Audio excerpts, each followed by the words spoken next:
with strangely glittering eyes that looked in a scared way at her. "Why, it's I." She suddenly understood, and looking round, she seemed all at once to feel his kisses on her and twitched her shoulders, shuddering. Then she lifted her hand to her lips and kissed it.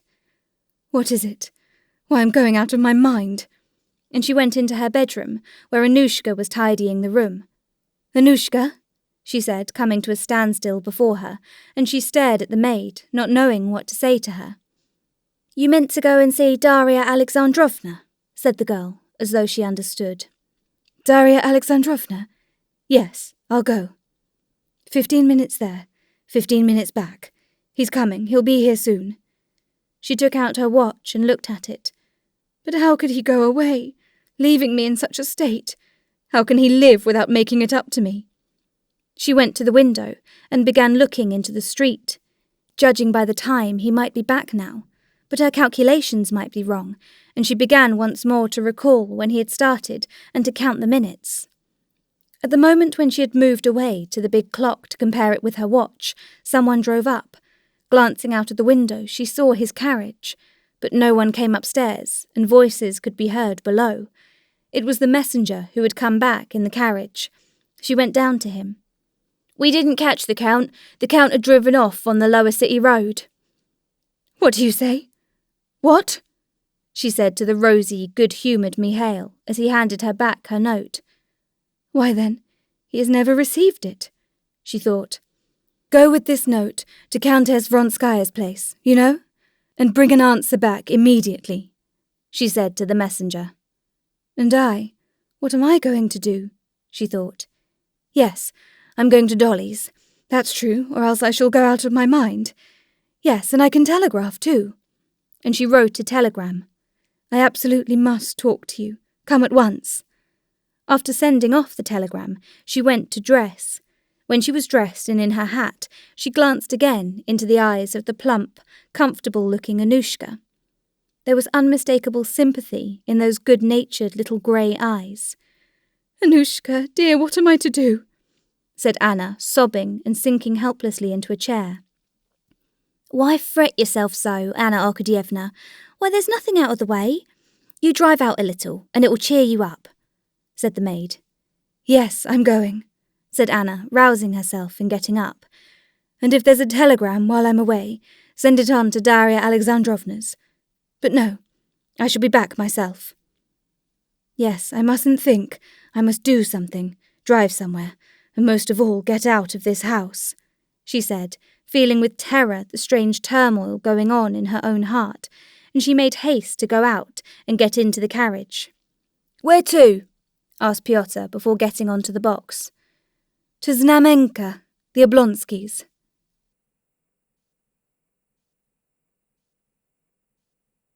Chapter 28. It was bright and sunny. A fine rain had been falling all the morning, and now it had not long cleared up. The iron roofs, the flags of the roads, the flints of the pavements, the wheels and leather, the brass and the tin plate of the carriages, all glistened brightly in the May sunshine.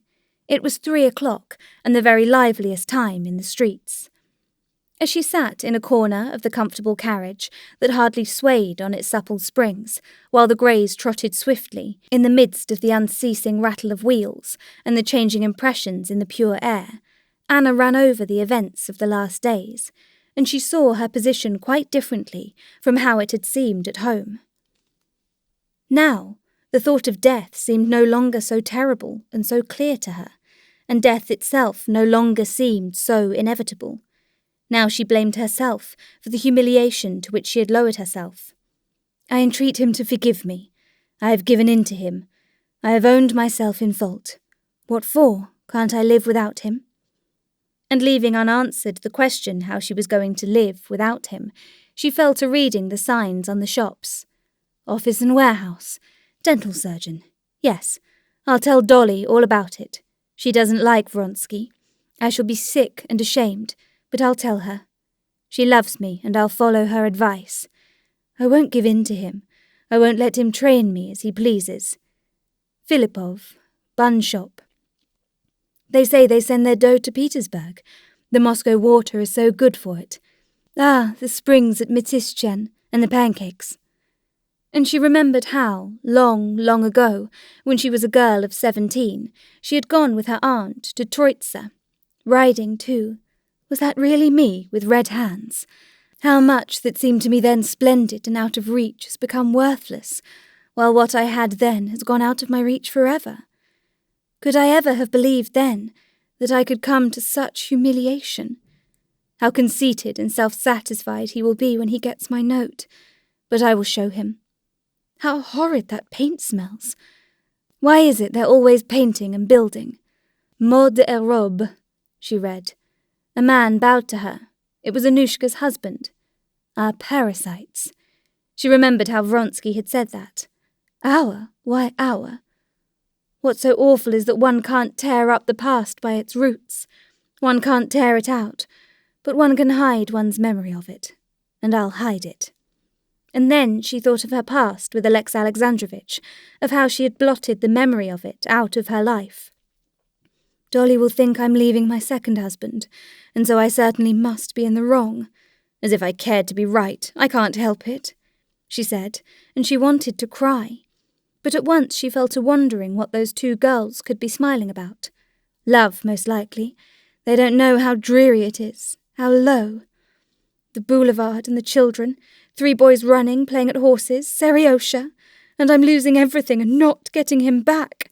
Yes, I'm losing everything, if he doesn't return. Perhaps he was late for the train and has to come back by now. Longing for humiliation again, she said to herself. No, I'll go to Dolly and say straight out to her, I'm unhappy. I deserve this, I'm to blame, but still I'm unhappy. Help me. These horses, this carriage, how loathsome I am to myself in this carriage, all his. But I won't see them again. Thinking over the words in which she would tell Dolly, and mentally working up her heart to great bitterness, Anna went upstairs. Is there anyone with her? She asked in the hall. Katerina Alexandrovna Levin, answered the footman. Kitty! Kitty whom Vronsky was in love with, thought Anna. The girl he thinks of with love. He's sorry he didn't marry her. Me he thinks of with hatred, and is sorry he had anything to do with me. The sisters were having a consultation about nursing when Anna called. Dolly went down alone to see the visitor who had interrupted their conversation. Well, so you've not gone away yet? I meant to have come to you, she said. I had a letter from Stiva today. We had a telegram too, answered Anna, looking round for Kitty. He writes that he can't quite work out what Alex Alexandrovich wants, but he won't go away without a decisive answer.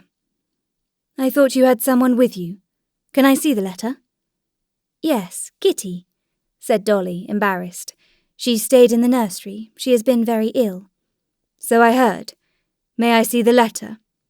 I'll get it directly, but he doesn't refuse. On the contrary, Stiva has hopes, said Dolly, stopping in the doorway. I haven't, and indeed I don't wish it, said Anna. What's this? Does Kitty consider it degrading to meet me? Thought Anna when she was alone. Perhaps she's right, too. But it's not for her, the girl who was in love with Vronsky. It's not for her to show me that, even if it is true. I know that in my position I can't be received by any decent woman. I knew that from the first moment I sacrificed everything to him. And this is my reward. Oh, how I hate him. And what did I come here for? I'm worse here, more miserable. She heard from the next room the sisters' voices in consultation. And what am I going to say to Dolly now? Amuse Kitty by the sight of my wretchedness, submit to her patronizing? No, and besides, Dolly wouldn't understand, and it would be no good my telling her. It would only be interesting to see Kitty, to show her how I despise everyone and everything, how nothing matters to me now. Dolly came in with the letter. Anna read it and handed it back in silence. I knew all that, she said, and it doesn't interest me in the least. Oh, why so? On the contrary, I have hopes, said Dolly, looking inquisitively at Anna. She had never seen her in such a strangely irritable condition. When are you going away? She asked. Anna, half closing her eyes, looked straight before her and did not answer. "Why does Kitty shrink from me?" she said, looking at the door and flushing red. "Oh, what nonsense! She's nursing, and things aren't going right with her, and I've been advising her. She's delighted. She'll be here in a minute," said Dolly awkwardly, not clever at lying. "Yes, here she is." Hearing that Anna had called, Kitty had not wanted to appear, but Dolly persuaded her. Rallying her forces, Kitty went in, walking up to her, blushing, and shook hands. "I'm so glad to see you," she said with a trembling voice. Kitty had been thrown into confusion by the inward conflict between her antagonism to this bad woman and her desire to be nice to her. But as soon as she saw Anna's lovely and attractive face, all feeling of antagonism disappeared. "I should not have been surprised if you had not cared to meet me. I'm used to everything. You've been ill?" "Yes, you are changed," said Anna. Kitty felt that Anna was looking at her with hostile eyes. She ascribed this hostility to the awkward position in which Anna, who had once patronised her, must feel with her now, and she felt sorry for her. They talked of Kitty's illness, of the baby, of Steva, but it was obvious that nothing interested Anna. "I came to say goodbye to you," she said, getting up. "Oh, when are you going?" But again, not answering, Anna turned to Kitty. "Yes, I am very glad to have seen you," she said with a smile. "I have heard so much of you from everyone, even from your husband. He came to see me, and I liked him exceedingly," she said, unmistakably with malicious intent. "Where is he?" "He has gone back to the country," said Kitty, blushing. "Remember him to me. Be sure you do." "I'll be sure to," Kitty said naively, looking compassionately into her eyes. "So goodbye, Dolly." And kissing Dolly and shaking hands with Kitty, Anna went out hurriedly. "She's just the same and just as charming. She's very lovely," said Kitty when she was alone with her sister. "But there's something piteous about her, awfully piteous." "Yes, there's something unusual about her today," said Dolly. "When I went with her into the hall, I fancied she was almost crying."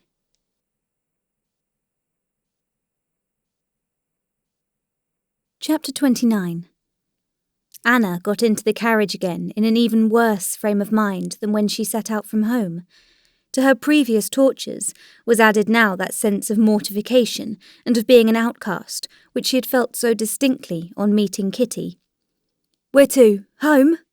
asked Pyotr. "Yes, home," she said, not even thinking now where she was going. How they looked at me as something dreadful, incomprehensible and curious. What can he be telling the other with such warmth? She thought, staring at two men who walked by. Can one ever tell anyone what one is feeling? I meant to tell Dolly, and it's a good thing I didn't tell her. How pleased she would have been at my misery. She would have concealed it, but her chief feeling would have been delight at my being punished for the happiness she envied me for. Kitty, she would have been even more pleased. How I can see through her. She knows I was more than usually sweet to her husband, and she's jealous and hates me, and she despises me. In her eyes, I'm an immoral woman. If I were an immoral woman, I could have made her husband fall in love with me, if I'd cared to. And indeed I did care. There's someone who's pleased with himself, she thought, as she saw a fat, rubicund gentleman coming towards her. He took her for an acquaintance and lifted his glossy hat above his bald, glossy head, and then perceived his mistake. He thought he knew me. Well, he knows me as well as anyone in the world knows me. I don't know myself. I know my appetites, as the French say. They want that dirty ice cream. That they do know for certain, she thought, looking at two boys stopping an ice cream seller, who took a barrel off his head and began wiping his perspiring face with a towel. They all want what is sweet and nice. If not sweetmeats, then a dirty ice. And Kitty's the same. If not Vronsky, then Levin. And she envies me and hates me. And we all hate each other. I, Kitty, Kitty, me. Yes, that's the truth. Tutkin, Kofio. Je me fais Kofio par Tutkin. I'll tell him that when he comes, she thought and smiled. but the same instant she remembered that she had no one now to tell anything amusing to. And there's nothing amusing, nothing mirthful, really. It's all hateful. There's singing for vespers, and how carefully that merchant crosses himself, as if we were afraid of missing something. Why these churches, and this singing, and this humbug? Simply to conceal that we all hate each other, like these cab drivers who are abusing each other so angrily. Yashvin says he wants to strip me of my shirt, and I him of his. Yes, that's the truth. She was plunged in these thoughts, which so engrossed her that she left off thinking of her own position when the carriage drew up at the steps of her house. It was only when she saw the porter running out to meet her that she remembered she had sent the note and the telegram. "Is there an answer?" she inquired. "I'll see this minute," answered the porter, and glancing into his room, he took out and gave her the thin square envelope of a telegram. "I can't come before 10 o'clock. Vronsky," she read. "And hasn't the messenger come back?" "No," answered the porter. "Then, since it's so, I know what I must do," she said, and feeling a vague fury and craving for revenge rising up within her, she ran upstairs. "I'll go to him myself, before going away forever. I'll tell him all. Never have I hated anyone as I hate that man," she thought. Seeing his hat on the rack, she shuddered with aversion. She did not consider that his telegram was an answer to her telegram, and that he had not yet received her note. She pictured him to herself as talking calmly to his mother and Princess Sorokina, and rejoicing at her sufferings. "Yes, I must go quickly," she said, not knowing yet where she was going. She longed to get away as quickly as possible from the feelings she had gone through in that awful house. The servants, the walls, the things in that house, all aroused repulsion and hatred in her, and lay like a weight upon her. "Yes, I must go to the railway station, and if he's not there, then go there and catch him." Anna looked at the railway timetable in the newspapers. An evening train went at 2 minutes past 8. "Yes, I shall be in time." She gave orders for the horses to be put in the carriage, and packed in a travelling bag the things needed for a few days. She knew she would never come back here again. Among the plans that came into her head, she vaguely determined that after what would happen at the station or at the Countess's house, she would go as far as the first town on the Nizhny Road and stop there. Dinner was on the table. She went up, but the smell of the bread and cheese was enough to make her feel that all food was disgusting. She ordered the carriage and went out. The house threw a shadow now right across the street, but it was a bright evening and still warm in the sunshine. Anushka, who came down with her things, and Pyotr, who put the things in the carriage, and the coachman, evidently out of humour, were all hateful to her and irritated her by their words and actions. "I don't want you, Pyotr." "But how about the ticket?" "Well, as you like, it doesn't matter," she said crossly. Pyotr jumped on the box and, putting his arms akimbo, told the coachman to drive to the booking office.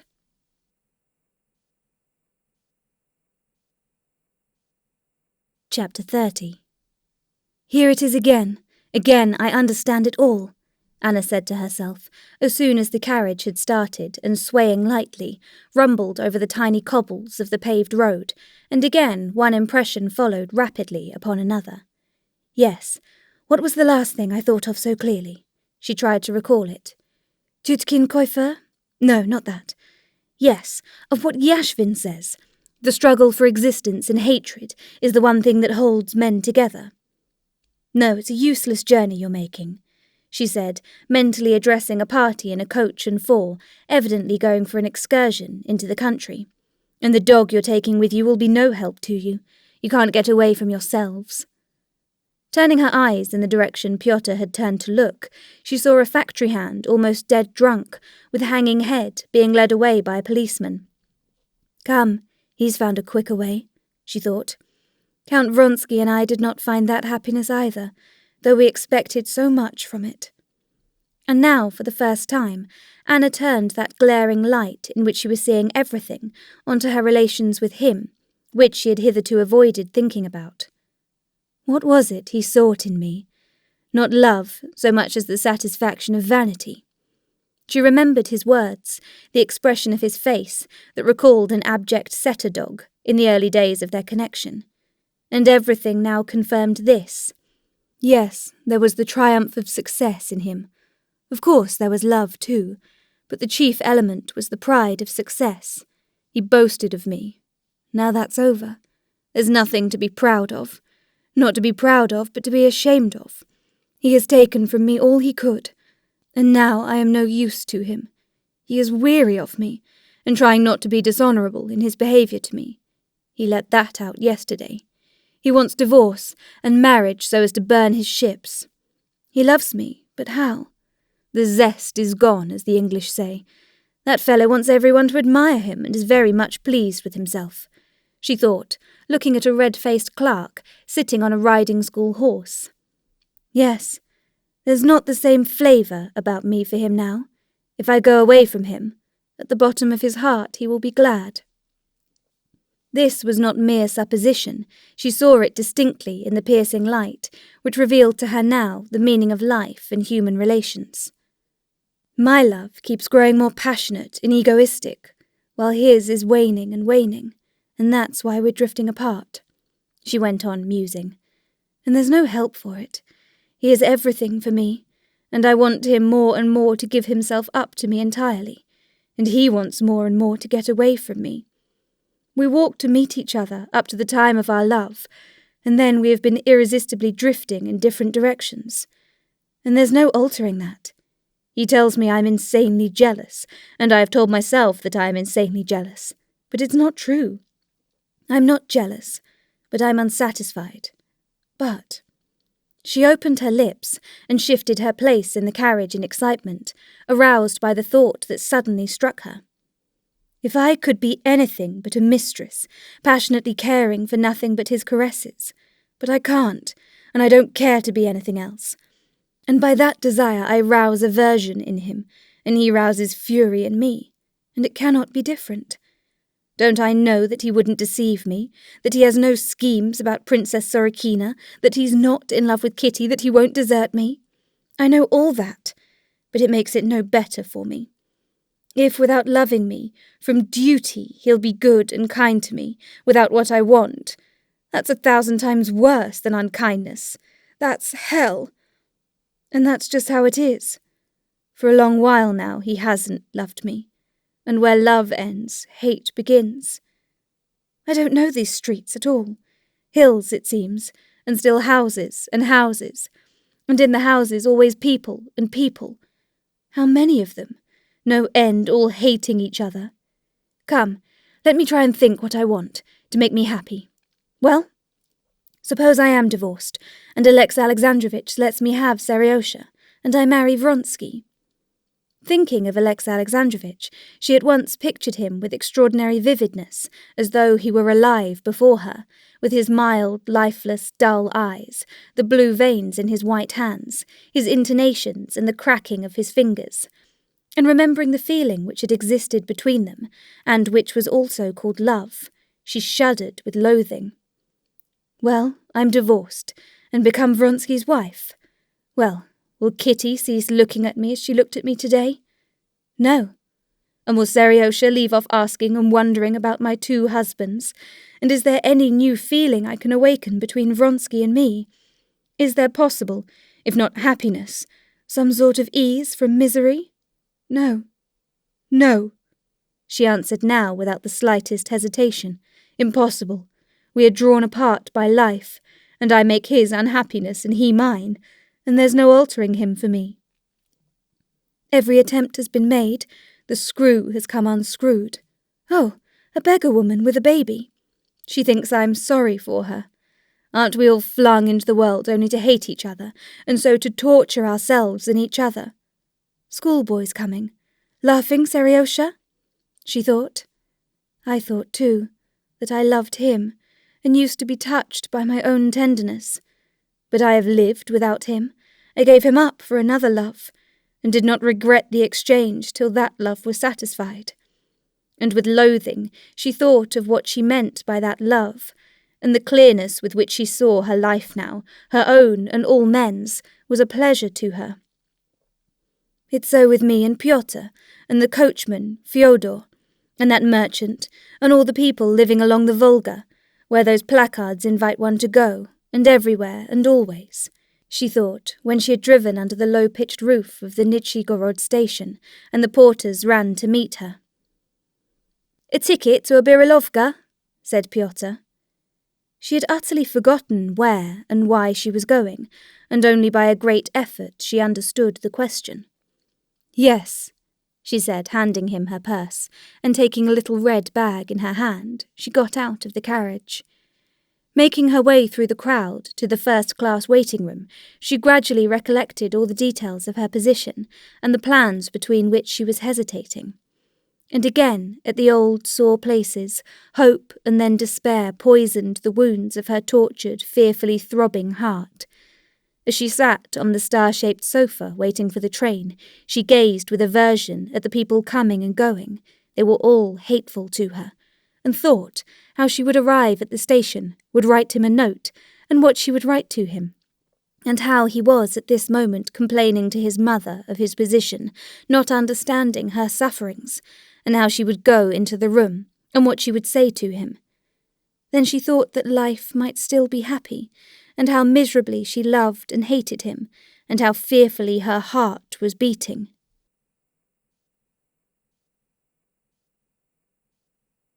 Chapter 31. A bell rang. Some young men, ugly and impudent, and at the same time careful of the impression they were making, hurried by. Pyotr, too, crossed the room in his livery and top boots, with his dull animal face, and came up to her to take her to the train. Some noisy men were quiet as she passed them on the platform, and one whispered something about her to another, something vile, no doubt. She stepped up on the high step and sat down in a carriage by herself on a dirty seat that had been white. Her bag lay beside her, shaken up and down by the springiness of the seat. With a foolish smile, Pyotr raised his hat, with its coloured band, at the window, in a token of farewell. An impudent conductor slammed the door and the latch. A grotesque-looking lady wearing a bustle, Anna mentally undressed the woman and was appalled at her hideousness, and a little girl, laughing affectedly, ran down the platform. "Katerina Andreevna, she's got them all, ma tante!" cried the girl. Even the child's hideous and affected, thought Anna. To avoid seeing anyone, she got up quickly and seated herself at the opposite window of the empty carriage. A misshapen-looking peasant, covered with dirt, in a cap from which his tangled hair stuck out all round, passed by that window, stooping down to the carriage wheels. "There's something familiar about that hideous peasant," thought Anna, and remembering her dream, she moved away to the opposite door, shaking with terror. The conductor opened the door and let in a man and his wife. "Do you wish to get out?" Anna made no answer. The conductor and her two fellow passengers did not notice under her veil her panic-stricken face. She went back to her corner and sat down. The couple seated themselves on the opposite side and intently but surreptitiously scrutinized her clothes. Both husband and wife seemed repulsive to Anna. The husband asked, would she allow him to smoke, obviously not with a view to smoking, but to getting into conversation with her. Receiving her assent, he said to his wife in French something about caring less to smoke than to talk. They made inane and affected remarks to one another, entirely for her benefit. Anna saw clearly that they were sick of each other and hated each other, and no one could have helped hating such miserable monstrosities. A second bell sounded, and was followed by moving of luggage, noise, shouting and laughter. It was so clear to Anna that there was nothing for anyone to be glad of, that this laughter irritated her agonizingly, and she would have liked to stop up her ears not to hear it. At last the third bell rang. There was a whistle and a hiss of steam and a clank of chains, and the man in her carriage crossed himself.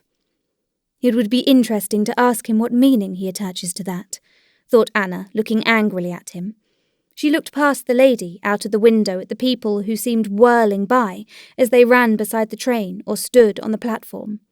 The train, jerking at regular intervals at the junctions of the rails, rolled by the platform, past a stone wall, a signal box, past other trains, The wheels, moving more smoothly and evenly, resounded with a slight clang on the rails. The windows were lighted up by the bright evening sun, and a slight breeze fluttered the curtain. Anna forgot her fellow passengers, and to the light swaying of the train she fell to thinking again as she breathed the fresh air. Yes, what did I stop at?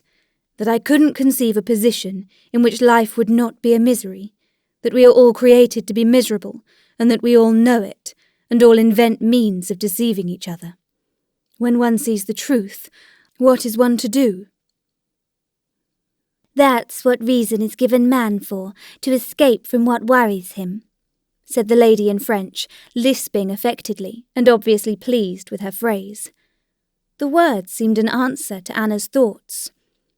To escape from what worries him, repeated Anna, and glancing at the red-cheeked husband and the thin wife, she saw that the sickly wife considered herself misunderstood, and the husband deceived her and encouraged her in that idea of herself. Anna seemed to see all their history and all the crannies of their souls, as it were turning a light upon them, but there was nothing interesting in them, and she pursued her thought. Yes, I'm very much worried, and that's what reason was given me for, to escape. So then one must escape. Why not put out the light when there's nothing more to look at, when it's sickening to look at it all? But how? Why did the conductor run along the footboard? Why are they shrieking, those young men in that train? Why are they all talking? Why are they laughing?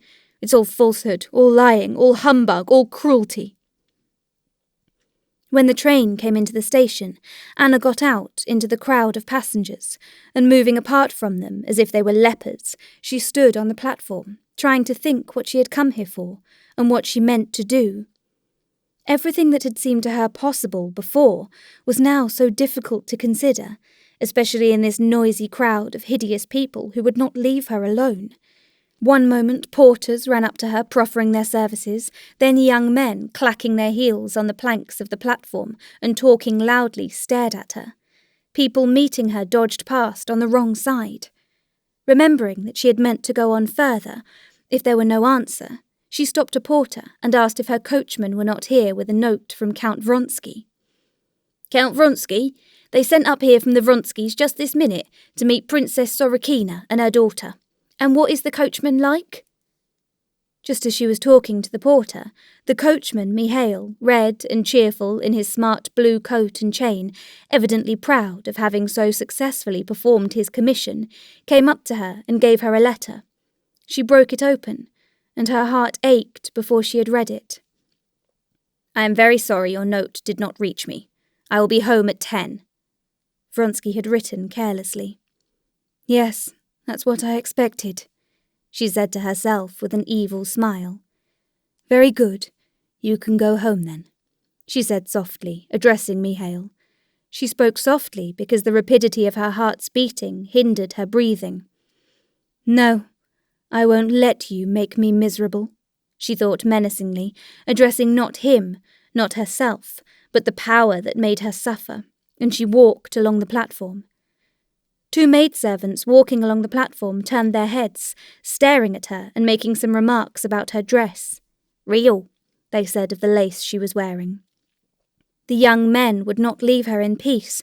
Again they passed by, peering into her face, and with a laugh shouting something in an unnatural voice. The station-master coming up asked her whether she was going by train. A boy selling kvass never took his eyes off her. "My God, where am I to go?" she thought, going farther and farther along the platform. At the end she stopped. Some ladies and children, who had come to meet a gentleman in spectacles, passed in their loud laughter and talking, and stared at her as she reached them. She quickened her pace and walked away from them to the edge of the platform. A luggage train was coming in. The platform began to sway, and she fancied she was in the train again. And all at once she thought of the man crushed by the train the day she had first met Vronsky, and she knew what she had to do. With a rapid, light step, she went down the steps that led from the tank to the rails, and stopped quite near the approaching train. She looked at the lower part of the carriages, at the screws and chains and the tall cast-iron wheel of the first carriage slowly moving up, and trying to measure the middle between the front and back wheels, and the very minute when that middle point would be opposite her. "There," she said to herself, looking into the shadow of the carriage, at the sand and coal dust which covered the sleepers. "There, in the very middle, I will punish him and escape from everyone and from myself." She tried to fling herself below the wheels of the first carriage as it reached her, but the red bag which she tried to drop out of her hand delayed her, and she was too late. She missed the moment. She had to wait for the next carriage. A feeling such as she had known when about to take the first plunge in bathing came upon her, and she crossed herself. That familiar gesture brought back into her soul a whole series of girlish and childish memories, and suddenly the darkness that had covered everything for her was torn apart, and life rose up before her for an instant with all its bright past joys. But she did not take her eyes from the wheels of the second carriage, and exactly at the moment when the space between the wheels came opposite her, she dropped the red bag, and drawing her head back into her shoulders, fell on her hands under the carriage, and lightly, as though she would rise again at once, dropped onto her knees. And at the same instant she was terror-stricken at what she was doing. "Where am I? What am I doing? What for?" She tried to get up, to drop backwards, but something huge and merciless struck her on the head and rolled her on her back. "Lord, forgive me all," she said, feeling it impossible to struggle. A peasant muttering something was working at the iron above her, and the light by which she had read the book filled with troubles, falsehood, sorrow, and evil, flared up more brightly than ever before, lighted up for her all that had been in darkness, flickered, began to grow dim, and was quenched forever.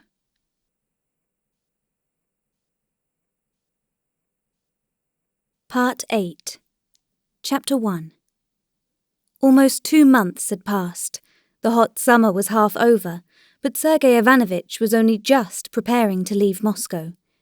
Sergei Ivanovitch's life had not been uneventful during this time. A year ago he had finished his book, the fruit of 6 years' labour, Sketch of a Survey of the Principles and Forms of Government in Europe and Russia. Several sections of this book and its introduction had appeared in periodical publications, and other parts had been read by Sergei Ivanovich to persons of his circle, so that the leading ideas of the work could not be completely novel to the public. But still, Sergei Ivanovich had expected that on its appearance his book would be sure to make a serious impression on society, and if it did not cause a revolution in social science, it would, at any rate, make a great stir in the scientific world. After the most conscientious revision, the book had last year been published and had been distributed among the booksellers. Though he asked no one about it, reluctantly and with feigned indifference, answered his friends' inquiries as to how the book was going, and did not even inquire of the booksellers how the book was selling, Sergei Ivanovich was all on the alert, with strained attention, watching for the first impression his book would make in the world and in literature. But a week passed, a second, a third, and in society no impression whatever could be detected. His friends, who were specialists and savants, occasionally, unmistakably from politeness, alluded to it. The rest of his acquaintances, not interested in a book on a learned subject, did not talk of it at all. And society generally, just now especially absorbed in other things, was absolutely indifferent. In the press, too, for a whole month there was not a word about his book. Sergei Ivanovich had calculated to a nicety the time necessary for writing a review, but a month passed, and a second, and still there was silence. Only in the Northern Beetle, in a comic article on the singer Drabanti, who had lost his voice, there was a contemptuous allusion to Kozhnishev's book, suggesting that the book had been long ago seen through by everyone and was a subject of general ridicule. At last, in the 3rd month, a critical article appeared in a serious review. Sergei Ivanovich knew the author of the article. He had met him once, at Golubtsov's. The author of the article was a young man, an invalid, very bold as a writer, but extremely deficient in breeding and shy in personal relations. In spite of his absolute contempt for the author, it was with complete respect that Sergei Ivanovich set about reading the article. The article was awful. The critic had undoubtedly put an interpretation upon the book which could not possibly be put on it, but he had selected quotations so adroitly that for people who had not read the book, and obviously scarcely anyone had read it, it seemed absolutely clear that the whole book was nothing but a medley of high-flown phrases, not even, as suggested by marks of interrogation, used appropriately, and that the author of the book was a person absolutely without knowledge of the subject. And all this was so wittily done that Sergei Ivanovich would not have disowned such wit himself. But that was just what was so awful. In spite of the scrupulous conscientiousness with which Sergei Ivanovich verified the correctness of the critic's arguments, he did not for a minute stop to ponder over the faults and mistakes which were ridiculed, but unconsciously he began immediately trying to recall every detail of his meeting and conversation with the author of the article. "Didn't I offend him in some way?" Sergei Ivanovich wondered. And remembering that when they had met, he had corrected the young man about something he had said that betrayed ignorance, Sergei Ivanovich found the clue to explain the article. This article was followed by a deadly silence about the book, both in the press and in conversation, and Sergei Ivanovich saw that his 6 years' task, toiled at with such love and labour, had gone, leaving no trace. Sergei Ivanovich's position was still more difficult from the fact that, since he had finished the book, he had no more literary work to do, such as had hitherto occupied the greater part of his time. Sergei Ivanovich was clever, cultivated, healthy and energetic, and he did not know what use to make of his energy. Conversations in drawing rooms, in meetings, assemblies and committees, everywhere where talk was possible, took up part of his time. But being used for years to town life, he did not waste all his energies in talk, as his less experienced younger brother did, when he was in Moscow. He had a great deal of leisure and intellectual energy still to dispose of. Fortunately for him, at this period so difficult for him from the failure of his book, the various public questions of the dissenting sects, of the American alliance, of the Samara famine, of exhibitions and of spiritualism were definitely replaced in public interest by the Slavonic question, which had hitherto rather languidly interested society, and Sergei Ivanovich, who had been one of the first to raise this subject, threw himself into it heart and soul. In the circle to which Sergei Ivanovich belonged, nothing was talked of or written about just now but the Servian War. Everything that the idle crowd usually does to kill time was done now for the benefit of the Slavonic states. Balls, concerts, dinners, matchboxes, ladies' dresses, beer, restaurants. Everything testified to sympathy with the Slavonic peoples. From much of what was spoken and written on the subject, Sergei Ivanovich differed on various points. He saw that the Slavonic question had become one of those fashionable distractions which succeed one another in providing society with an object and an occupation. He saw, too, that a great many people were taking up the subject from motives of self-interest and self-advertisement. He recognized that the newspapers published a great deal that was superfluous and exaggerated, with the sole aim of attracting attention and outbidding one another.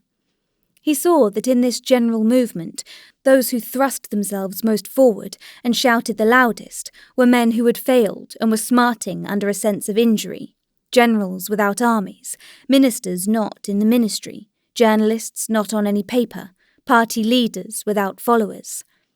He saw that there was a great deal in it that was frivolous and absurd, but he saw and recognized an unmistakable growing enthusiasm, uniting all classes, with which it was impossible not to sympathize. The massacre of men who were fellow Christians, and of the same Slavonic race, excited sympathy for the sufferers and indignation against the oppressors. And the heroism of the Servians and Montenegrins, struggling for a great cause, begot in the whole people a longing to help their brothers, not in word, but in deed. But in this there was another aspect that rejoiced Sergei Ivanovich. That was the manifestation of public opinion. The public had definitely expressed its desire. The soul of the people had, as Sergei Ivanovich said, found expression. And the more he worked in this cause, the more incontestable it seemed to him that it was a cause destined to assume vast dimensions, to create an epoch. He threw himself heart and soul into the service of this great cause, and forgot to think about his book. His whole time now was engrossed by it, so that he could scarcely manage to answer all the letters and appeals addressed to him. He worked the whole spring and part of the summer, and it was only in July that he prepared to go away to his brothers in the country. He was going both to rest for a fortnight, and in the very heart of the people, in the farthest wilds of the country, to enjoy the sight of that uplifting of the spirit of the people, of which, like all residents in the capital and big towns, he was fully persuaded. Katavasov had long been meaning to carry out his promise to stay with Levin, and so he was going with him.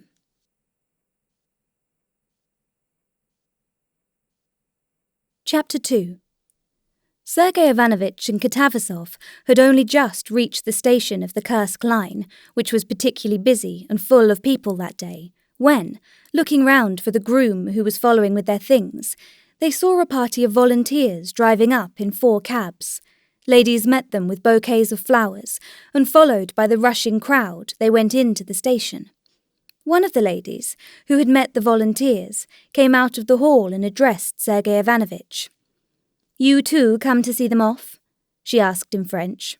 "No, I'm going away myself, Princess, to my brother's for a holiday.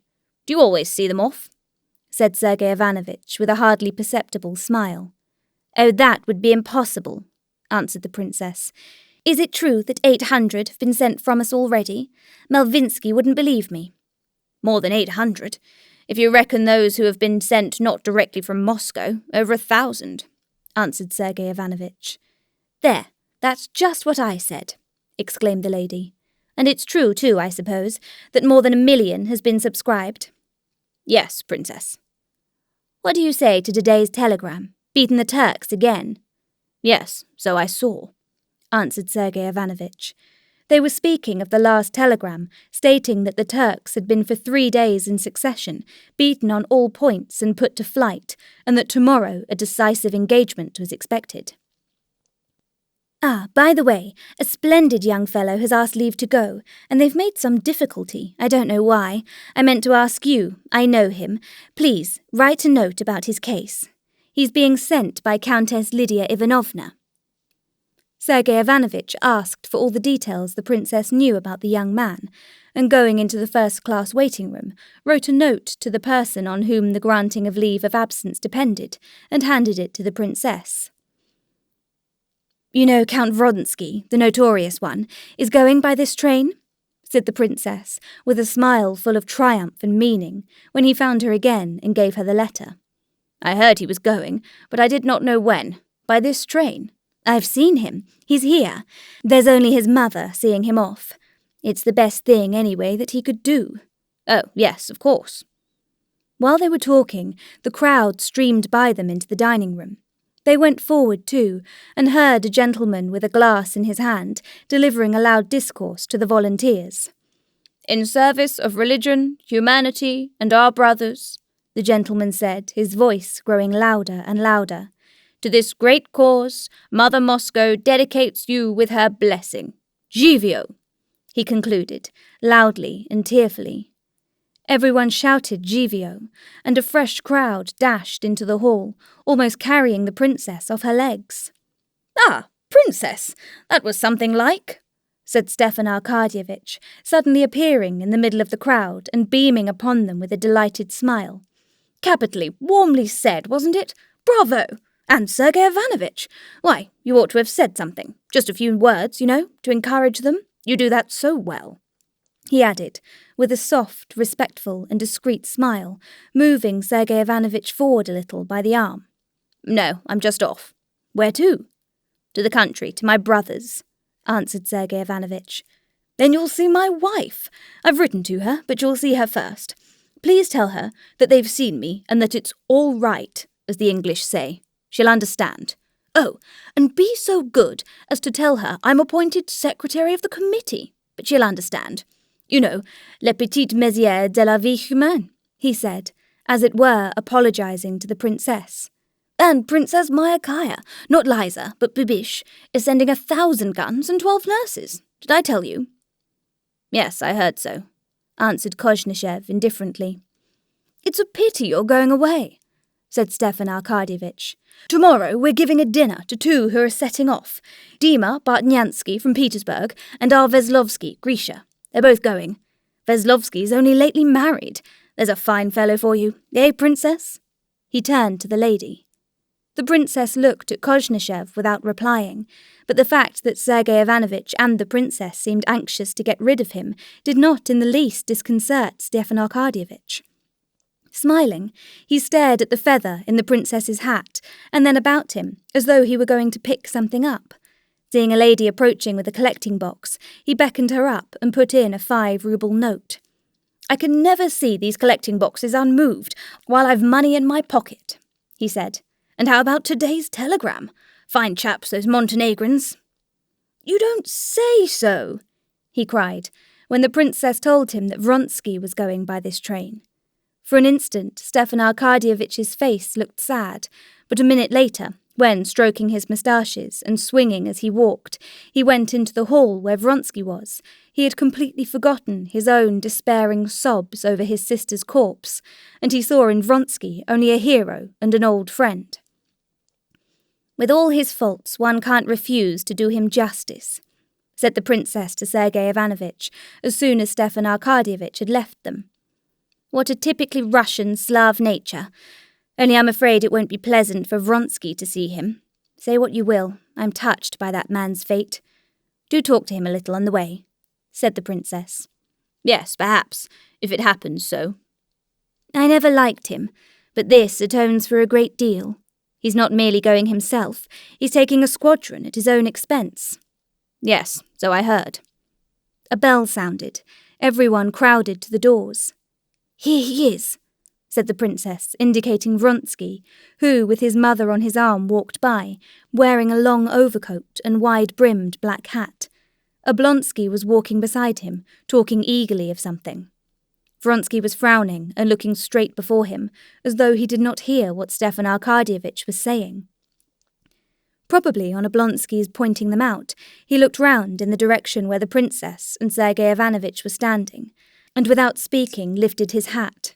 His face, aged and worn by suffering, looked stony. Going onto the platform, Vronsky left his mother and disappeared into a compartment. On the platform there rang out, God save the Tsar, then shouts of hurrah and jivio. One of the volunteers, a tall, very young man with a hollow chest, was particularly conspicuous, bowing and waving his felt hat and a nosegay over his head. Then 2 officers emerged, bowing too, and a stout man with a big beard, wearing a greasy forage cap.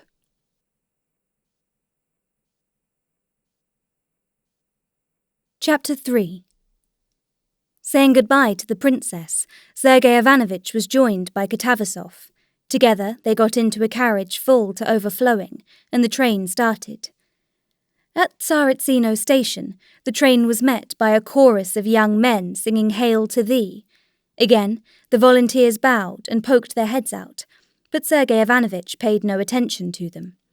He had had so much to do with the volunteers that the type was familiar to him and did not interest him.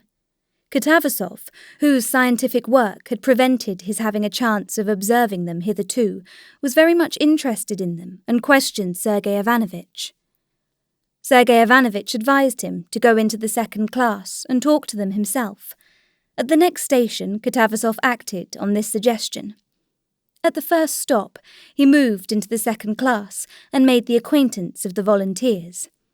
They were sitting in a corner of the carriage, talking loudly and obviously aware that the attention of the passengers, and Katavasov as he got in, was concentrated upon them.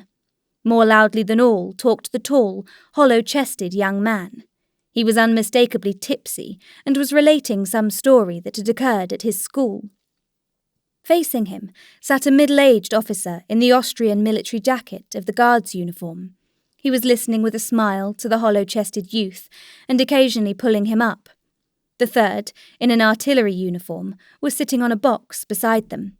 A 4th was asleep. Entering into conversation with the youth, Katavasov learned that he was a wealthy Moscow merchant who had run through a large fortune before he was 22. Katavasov did not like him because he was unmanly and effeminate and sickly. He was obviously convinced, especially now after drinking, that he was performing a heroic action, and he bragged of it in the most unpleasant way. The second, the retired officer, made an unpleasant impression too upon Katavasov. He was, it seemed, a man who had tried everything. He had been on a railway, had been a land steward, and had started factories, and he talked, quite without necessity, of all he had done, and used learned expressions quite inappropriately.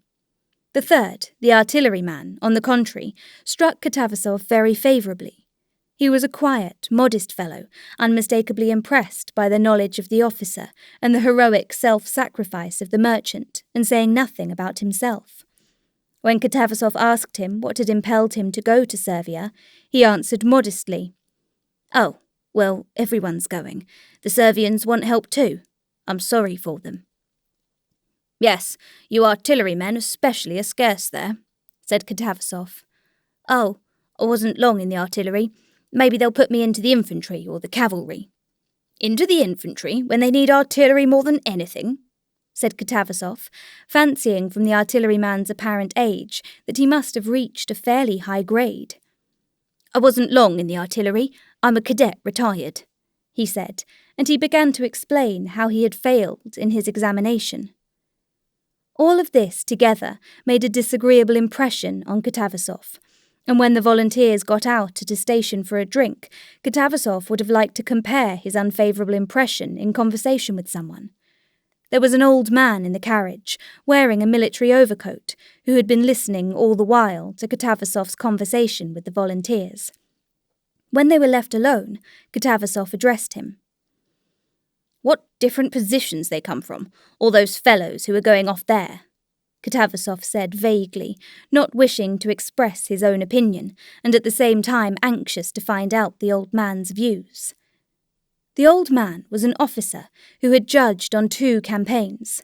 He knew what makes a soldier, and judging by the appearance and the talk of those persons, by the swagger with which they had recourse to the bottle on the journey, he considered them poor soldiers. Moreover, he lived in a district town, and he was longing to tell how one soldier had volunteered from his town, a drunkard and a thief whom no one would employ as a labourer. But knowing by experience that in the present condition of the public temper, it was dangerous to express an opinion opposed to the general one, and especially to criticise the volunteers unfavourably, he too watched Katavasov without committing himself. "Well, men are wanted there," he said, laughing with his eyes, and they fell to talking of the last war news, and each concealed from the other his perplexity as to the engagement expected next day, since the Turks had been beaten, according to the latest news, at all points. And so they parted, neither giving expression to his opinion. Katavasov went back to his own carriage, and with reluctant hypocrisy reported to Sergei Ivanovich his observations of the volunteers, from which it would appear that they were capital fellows. At a big station at a town, the volunteers were again greeted with shouts and singing. Again, men and women with collecting boxes appeared, and provincial ladies brought bouquets to the volunteers and followed them into the refreshment room. But all this was on a much smaller and feebler scale than in Moscow.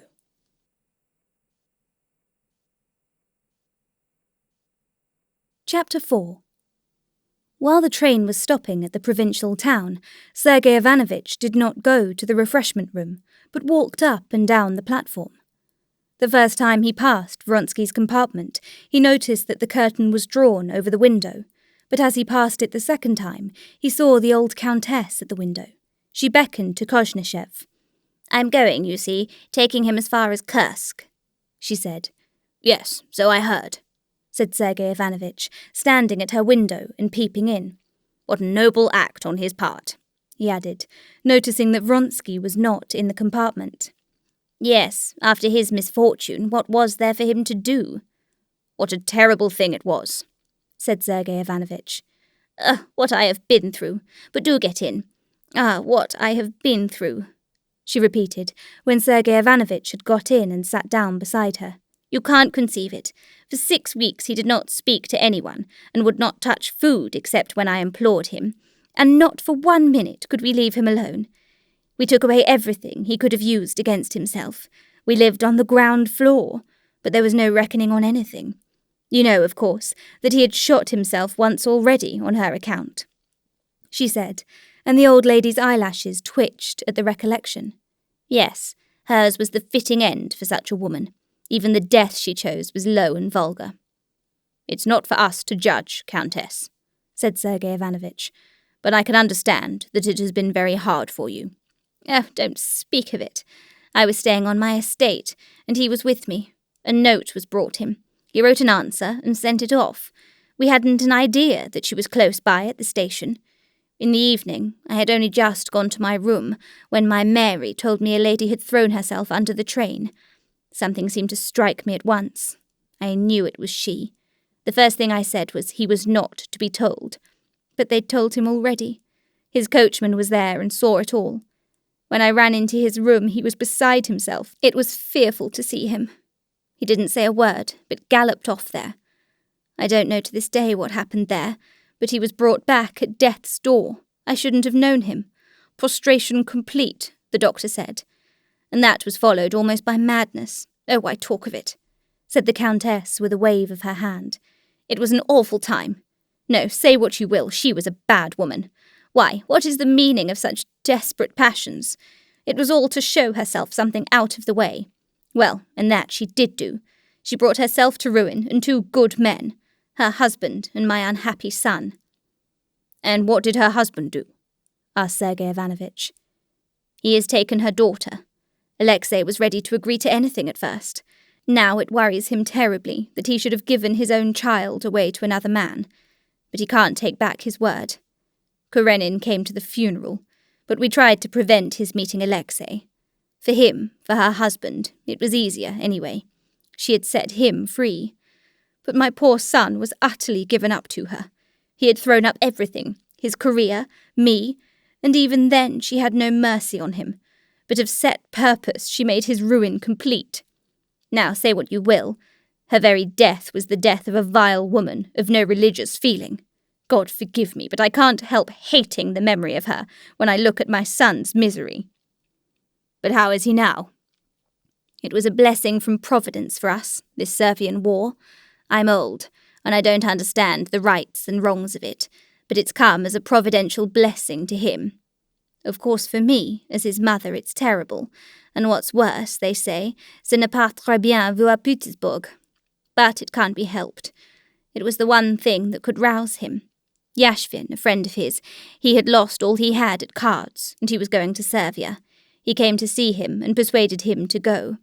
Now it's an interest for him. Do please talk to him a little. I want to distract his mind. He's so low-spirited, and as bad luck would have it, he has toothache too. But he'll be delighted to see you. Please do talk to him. He's walking up and down on that side." Sergei Ivanovich said he would be very glad to, and crossed over to the other side of the station.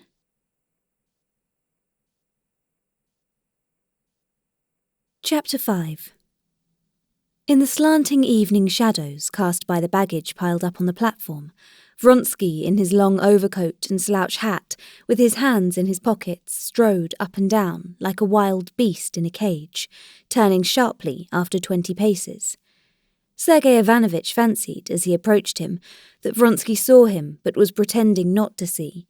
This did not affect Sergei Ivanovich in the slightest. He was above all personal considerations with Vronsky. At that moment, Sergei Ivanovich looked upon Vronsky as a man taking an important part in a great cause, and Koznishev thought it his duty to encourage him and express his approval. He went up to him. Vronsky stood still, looking intently at him, recognized him, and going a few steps forward to meet him, shook hands with him very warmly. "Possibly you didn't wish to see me," said Sergei Ivanovich. "Or couldn't I be of use to you?" "There's no one I should less dislike seeing than you," said Vronsky. "Excuse me, there's nothing in life for me to like." "I quite understand, and I merely meant to offer you my services," said Sergei Ivanovich, scanning Vronsky's face, full of unmistakable suffering. Wouldn't it be of use to you to have a letter to Ristich, to Milan? Oh, no, Vronsky said, seeming to understand him with difficulty. If you don't mind, let's walk on. It's so stuffy among the carriages. A letter? No, thank you. To meet death, one needs no letters of introduction, nor for the Turks, he said, with a smile that was merely of the lips. His eyes still kept their look of angry suffering. Yes, but you might find it easier to get into relations, which are, after all, essential, with anyone prepared to see you. But that's as you like. I was very glad to hear of your intention. There have been so many attacks made on the volunteers, and a man like you raises them in public estimation. My use as a man, said Vronsky, is that life's worth nothing to me, and I've enough bodily energy to cut my way into their ranks and to trample them or fall, I know that. I'm glad there's something to give my life for it's not simply useless but loathsome to me. Anyone's welcome to it. And his jaw twitched impatiently from the incessant gnawing toothache that prevented him from even speaking with a natural expression. You'll become another man, I predict, said Sergei Ivanovich, feeling touched. To deliver one's brother men from bondage is an aim worth death and life. God grant you success outwardly, and inwardly peace, he added, and he held out his hand. Vronsky warmly pressed his outstretched hand. Yes, as a weapon I may be of some use, but as a man I'm a wreck, he jerked out. He could hardly speak for the throbbing ache in his strong teeth that were like rows of ivory in his mouth. He was silent, and his eyes rested on the wheels of the tender, slowly and smoothly rolling along the rails. And all at once a different pain, not an ache, but an inner trouble, set his whole being in anguish, made him for an instant forget his toothache.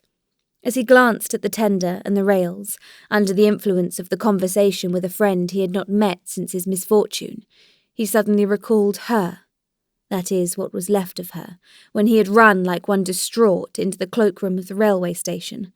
On the table, shamelessly sprawling out among strangers, the blood-stained body so lately full of life, the head unhurt, dropping back with its weight of hair, and the curling tresses about the temples, and the exquisite face, with red, half-opened mouth, the strange, fixed expression, piteous on the lips and awful in the still open eyes, that seemed to utter that fearful phrase, that he would be sorry for it, that she had said when they were quarrelling. And he tried to think of her as she was when he met her for the first time, at a railway station too, mysterious, exquisite, loving, seeking and giving happiness, and not cruelly vengeful as he remembered her on that last moment. He tried to recall his best moments with her, but those moments were poisoned forever. He could only think of her as triumphant, successful in her menace of a wholly useless remorse never to be effaced. He lost all consciousness of toothache, and his face worked with sobs.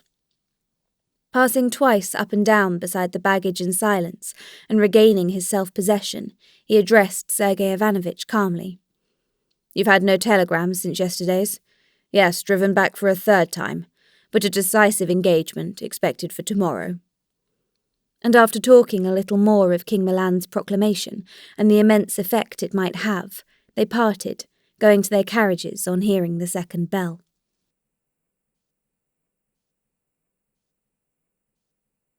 Chapter 6. Sergei Ivanovich had not telegraphed to his brother to send to meet him, as he did not know when he should be able to leave Moscow. Levin was not at home when Katavasov and Sergei Ivanovich, in a fly hired at the station, drove up to the steps of the Pokrivskoe house. Kitty, sitting on the balcony with her father and sister, recognized her brother-in-law and ran down to meet him. "What a shame not to have let us know," she said, giving her hand to Sergei Ivanovich and putting her forehead up for him to kiss. "We drove here capitally and have not put you out," answered Sergei Ivanovich. "I'm so dirty I'm afraid to touch you. I've been so busy, I didn't know when I should be able to tear myself away. And you're still as ever enjoying your peaceful, quiet happiness," he said, smiling, "out of the reach of the current in your peaceful backwater. Here's our friend Fyodor Vasilevich, who has succeeded in getting here at last." I shall look like a human being when I wash, said Katavasov in his jesting fashion, and he shook hands and smiled. Kostya will be delighted.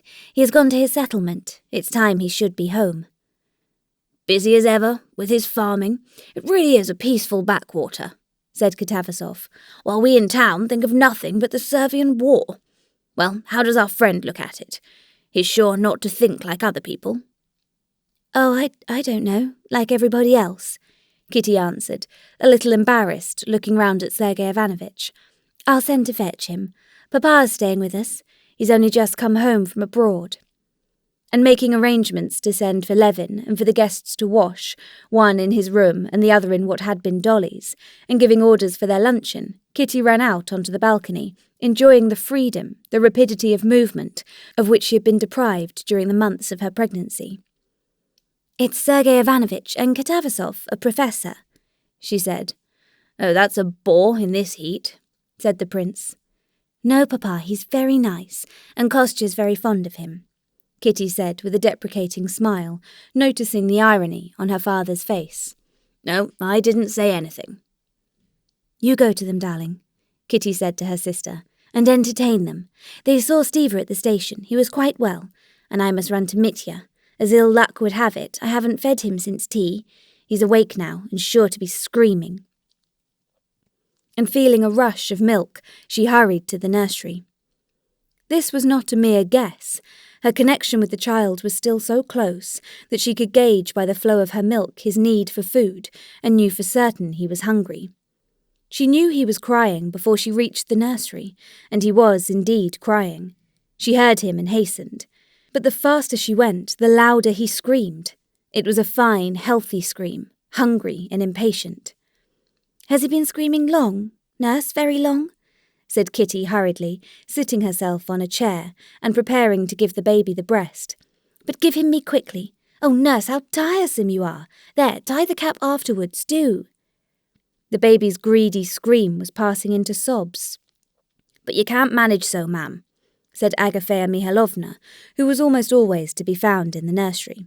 He must be put straight. Ow, ow, she chanted over him, paying no attention to the mother. The nurse brought the baby to his mother. Agafea Mihalovna followed him, with a face dissolving with tenderness. He knows me, in God's faith, Katerina Alexandrovna, ma'am, he knew me, Agafea Mihalovna cried above the baby's screams. But Kitty did not hear her words. Her impatience kept growing, like the baby's. Their impatience hindered things for a while. The baby could not get hold of the breast right, and was furious. At last, after despairing, breathless screaming and vain sucking, things went right, and mother and child felt simultaneously soothed, and both subsided into calm. But poor darling, he's all in perspiration, said Kitty in a whisper, touching the baby. What makes you think he knows you? She added, with a sidelong glance at the baby's eyes, that peered roguishly, as she fancied, from under his cap, at his rhythmically puffing cheeks, and the little red-palmed hand he was waving. Impossible. If he knew anyone, he would have known me, said Kitty, in response to Agafea Mihailovna's statement, and she smiled. She smiled because, though she said he could not know her, in her heart she was sure that he knew not merely Agafea Mihailovna, but that he knew and understood everything, and knew and understood a great deal, too, that no one else knew, and that she, his mother, had learned and come to understand only through him. To Agafea Mihailovna, to the nurse, to his grandfather, to his father even, Mitya was a living being, requiring only material care. But for his mother, he had long been a mortal being, for whom there had been a whole series of spiritual relations already. When he wakes up, please God, you shall see for yourself. Then when I do like this, he simply beams on me, the darlin'. Simply beams like a sunny day, said Agafea Mihailovna. Well, well, then we shall see, whispered Kitty. But now go away. He's going to sleep.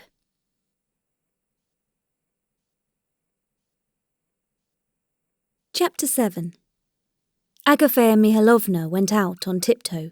The nurse let down the blind, chased a fly out from under the muslin canopy of the crib, and a bumblebee struggling on the window frame, and sat down, waving a faded branch of birch over the mother and the baby.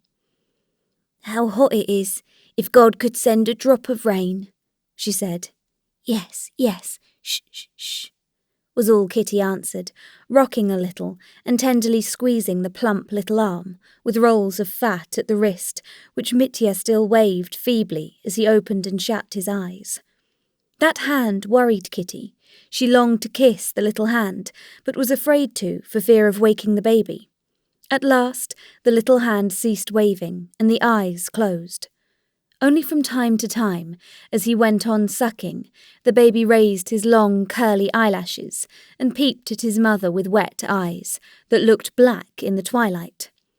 The nurse had left off fanning and was dozing. From above came the peals of the old prince's voice and the chuckle of Katavasov. They have got into talk without me, thought Kitty. But still, it's vexing that Kostya's out. He's sure to have gone to the bee-house again.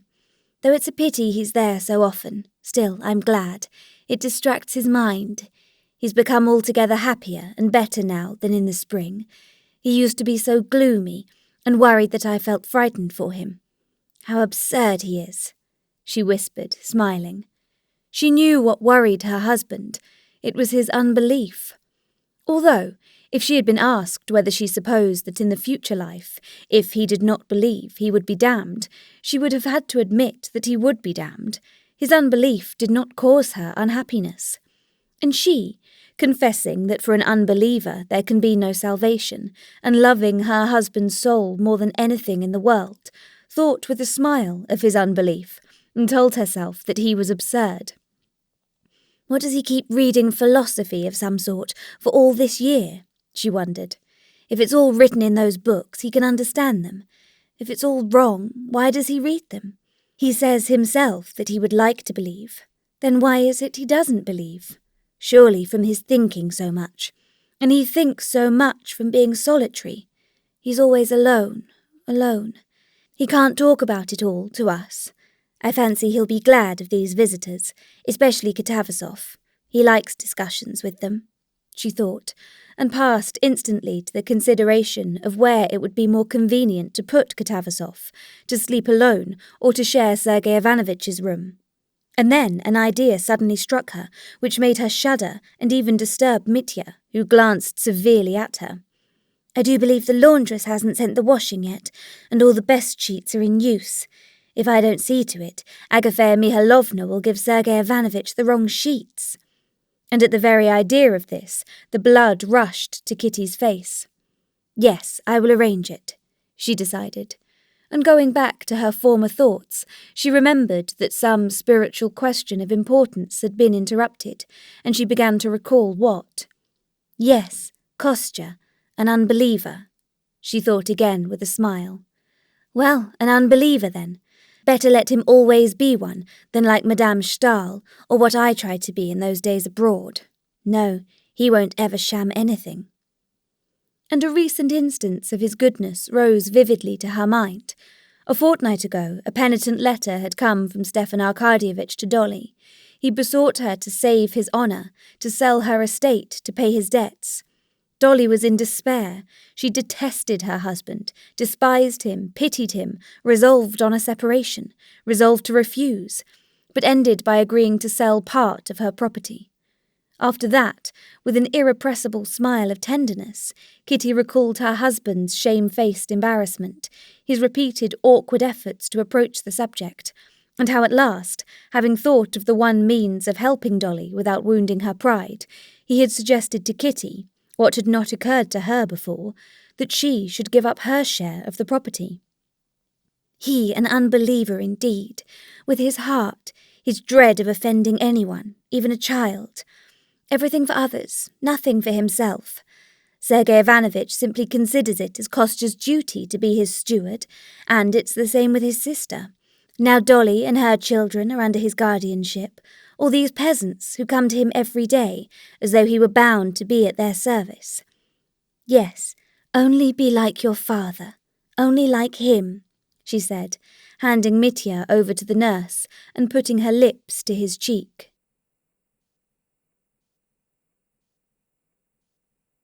Chapter 8.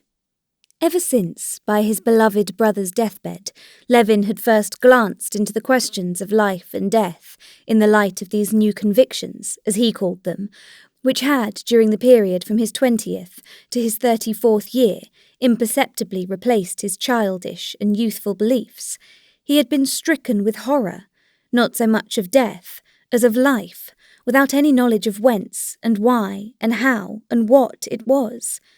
The physical organisation, its decay, the indestructibility of matter, the law of the conservation of energy, evolution, were the words which usurped the place of his old belief. These words, and the ideas associated with them, were very well for intellectual purposes, but for life they yielded nothing, and Levin felt suddenly like a man who has changed his warm fur cloak for a muslin garment, and going for the first time into the frost is immediately convinced, not by reason, but by his whole nature, that he is as good as naked, and that he must infallibly perish miserably. From that moment, though he did not distinctly face it, and still went on living as before, Levin had never lost this sense of terror at his lack of knowledge. He vaguely felt, too, that what he called his new convictions were not merely lack of knowledge, but they were part of a whole order of ideas, in which no knowledge of what he needed was possible. At first, marriage, with the new joys and duties bound up with it, had completely crowded out these thoughts. But of late, while he was staying in Moscow after his wife's confinement, with nothing to do, the question that clamoured for solution had more and more often, more and more insistently, haunted Levin's mind. The question was summed up for him thus: if I do not accept the answers Christianity gives to the problems of my life, what answers do I accept? And in the whole arsenal of his convictions, so far from finding any satisfactory answers, he was utterly unable to find anything at all like an answer. He was in the position of a man seeking food in toy shops and tool shops. Instinctively, unconsciously, with every book, with every conversation, with every man he met, he was on the lookout for light on these questions and their solution. What puzzled and distracted him above everything was that the majority of men of his age and circle had, like him, exchanged their old beliefs for the same new convictions, and yet saw nothing to lament in this, and were perfectly satisfied and serene. So that, apart from the principal question, Levin was tortured by other questions too. Were these people sincere, he asked himself, or were they playing a part? Or was it that they understood the answers science gave to these problems in some different, clearer sense than he did? And he assiduously studied both these men's opinions and the books which treated of these scientific explanations. One fact he had found out since these questions had engrossed his mind was that he had been quite wrong in supposing from the recollections of the circle of his young days at college that religion had outlived its day, and that it was now practically non-existent. All the people nearest to him who were good in their lives were believers.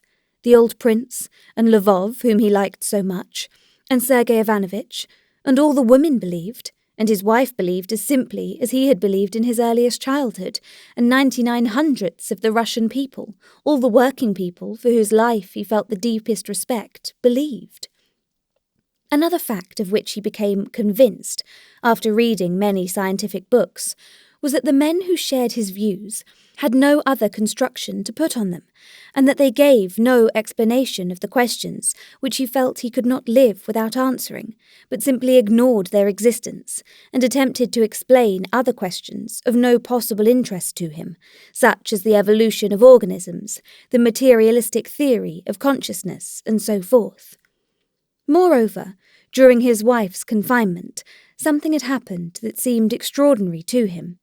He, an unbeliever, had fallen into praying, and at the moment he prayed, he believed. But that moment had passed, and he could not make his state of mind at that moment fit into the rest of his life. He could not admit that at that moment he knew the truth, and that now he was wrong, for as soon as he began thinking calmly about it, it all fell to pieces. He could not admit that he was mistaken then, for his spiritual condition then was precious to him, and to admit that it was a proof of weakness would have been to desecrate those moments. He was miserably divided against himself and strained all his spiritual forces to the utmost to escape from this condition.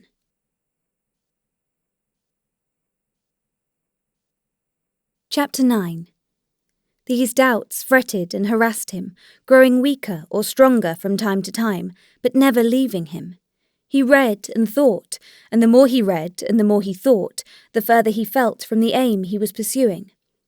Of late, in Moscow and in the country, since he had become convinced that he would find no solution in the materialists, he had read and reread thoroughly Plato, Spinoza, Kant, Schelling, Hegel, and Schopenhauer, the philosophers who gave a non-materialistic explanation of life. Their ideas seemed to him fruitful when he was reading or was himself seeking arguments to refute other theories, especially those of the materialists. But as soon as he began to read, or sought for himself a solution of problems, the same thing always happened. As long as he followed the fixed definition of obscure words, such as spirit, will, freedom, essence, purposely letting himself go into the snare of words the philosophers set for him, he seemed to comprehend something. But he had only to forget the artificial train of reasoning and to turn from life itself to what had satisfied him while thinking in accordance with the fixed definitions, and all this artificial edifice fell to pieces at once, like a house of cards, and it became clear that all the edifice had been built up out of those transposed words, apart from anything in life more important than reason. At one time, reading Schopenhauer, he put in place of his will the word love, and for a couple of days this new philosophy charmed him, till he removed a little way from it. But then, when he turned from life itself to glance at it again, it fell away too, and proved to be the same muslin garment with no warmth in it. His brother Sergei Ivanovitch advised him to read the theological works of Homiakov. Levin read the second volume of Homiakov's works, and in spite of the elegant, epigrammatic, argumentative style which at first repelled him, he was impressed by the doctrine of the Church he found in them. He was struck at first by the idea that the apprehension of divine truths had not been vouchsafed to man, but to a corporation of men bound together by love, to the Church. What delighted him was the thought how much easier it was to believe in a still existing, living church, embracing all the beliefs of men, and having God at its head, and therefore holy and infallible, and from it to accept the faith in God, in the creation, the fall, the redemption, than to begin with God, a mysterious, far-away God, the creation, etc. But afterwards, on reading a Catholic writer's history of the Church, and then a Greek Orthodox writer's history of the Church, and seeing that the two churches, in their very conception infallible, which deny the authority of the other, Homiakov's doctrine of the Church lost all its charm for him, and this edifice crumbled like dust, like the philosophers' edifices. All that spring he was not himself, and went through fearful moments of horror. Without knowing what I am and why I am here, life's impossible, and that I can't know, and so I can't live, Levin said to himself. In infinite time, in infinite matter, in infinite space, is formed a bubble organism, and that bubble lasts a while and bursts, and that bubble is me. It was an agonizing error, but it was the sole logical result of ages of human thought in that direction. This was the ultimate belief on which all the systems elaborated by human thought in almost all their ramifications rested. It was the prevalent conviction, and of all other explanations, Levin had unconsciously, not knowing when or how, chosen it, as anyway the clearest, and made it his own. But it was not merely a falsehood, it was the cruel jeer of some wicked power, some evil, hateful power, to whom one could not submit. He must escape from this power, and the means of escape every man had in his own hands. He had but to cut short this dependence on evil, and there was one means: death. And Levin, a happy father and husband in perfect health, was sometimes so near suicide that he hid the cord that he might not be tempted to hang himself, and was afraid to go out with his gun for fear of shooting himself. But Levin did not shoot himself, and did not hang himself. He went on living.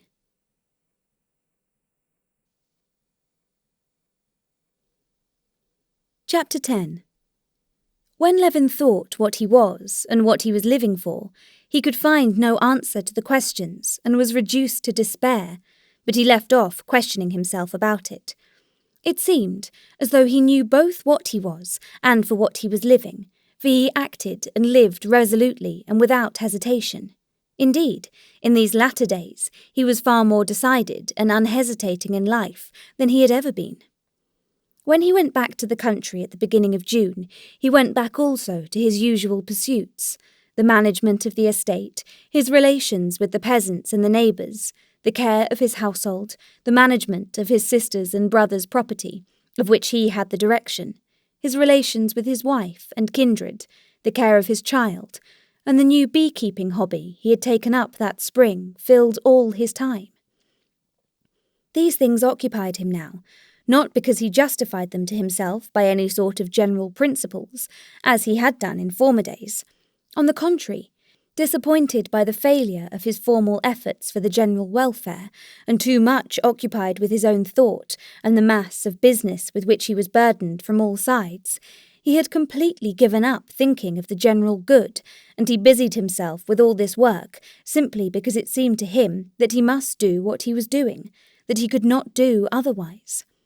In former days, almost from childhood, and increasingly up to full manhood, when he had tried to do anything that would be good for all, for humanity, for Russia, for the whole village, he had noticed that the idea of it had been pleasant, but the work itself had always been incoherent, that then he had never had a full conviction of its absolute necessity, and that the work that had begun by seeming so great had grown less and less, till it vanished into nothing. But now, since his marriage, when he had begun to confine himself more and more to living for himself, though he experienced no delight at all at the thought of the work he was doing, he felt a complete conviction of its necessity, and saw that it succeeded far better than in old days, and that it kept on growing more and more. Now, involuntarily it seemed, he cut more and more deeply into the soil like a plough, so that he could not be drawn out without turning aside the furrow. To live the same family life as his father and forefathers, that is, in the same condition of culture, and to bring up his children in the same way, was incontestably necessary. It was as necessary as dining when one was hungry. And to do this, just as it was necessary to cook dinner, it was necessary to keep the mechanism of agriculture at Pokrovskoe going so as to yield an income. Just as incontestably as it was necessary to repay a debt, was it necessary to keep the property in such a condition that his son, when he received it as a heritage, would say thank you to his father, as Levin had said thank you to his grandfather for all he built and planted. And to do this, it was necessary to look after the land himself, not to let it, and to breed cattle, manure the fields, and plant timber. It was impossible not to look after the affairs of Sergei Ivanovitch, of his sister, of the peasants who came to him for advice and were accustomed to do so, as impossible as to fling down a child one is carrying in one's arms. It was necessary to look after the comfort of his sister-in-law and her children, and of his wife and baby, and it was impossible not to spend with them at least a short time each day. And all this, together with shooting and his new beekeeping, filled up the whole of Levin's life, which had no meaning at all for him when he began to think. But besides knowing thoroughly what he had to do, Levin knew in just the same way how he had to do it all, and what was more important than the rest. He knew he must hire labourers as cheap as possible, but to hire men under bond, paying them in advance at less than the current rate of wages, was what he must not do, even though it was very profitable. Selling straw to the peasants in times of scarcity of provender was what he might do, even though he felt sorry for them, but the tavern and the pothouse must be put down, though they were a source of income. Felling timber must be punished as severely as possible, but he could not exact forfeits for cattle being driven onto his fields, and though it annoyed the keeper and made the peasants not afraid to graze their cattle on his land, he could not keep their cattle as a punishment.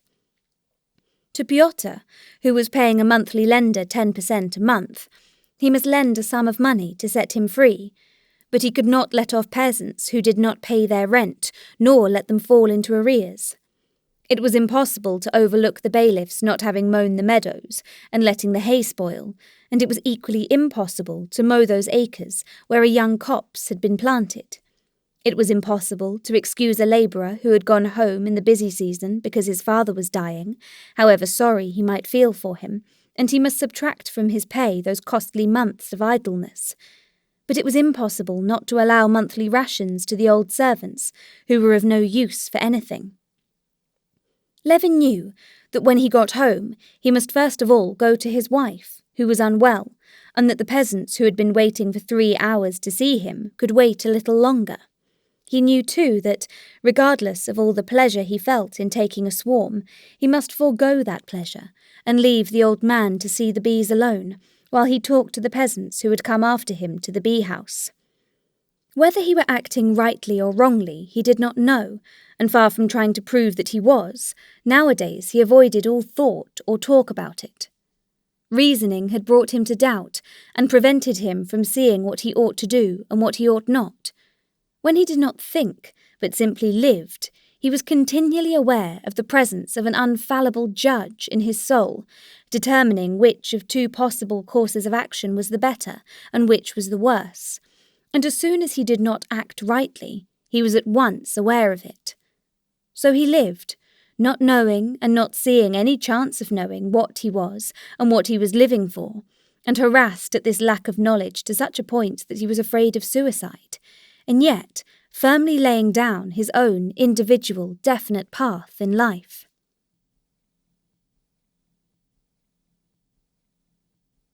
Chapter 11. The day on which Sergei Ivanovich came to Pokrovskoe was one of Levin's most painful days. It was the very busiest working time, when all the peasantry show an extraordinary intensity of self-sacrifice in labour, such as is never shown in any other conditions of life, and would be highly esteemed if the men who showed these qualities themselves thought highly of them, and if it were not repeated every year, and if the results of this intense labour were not so simple.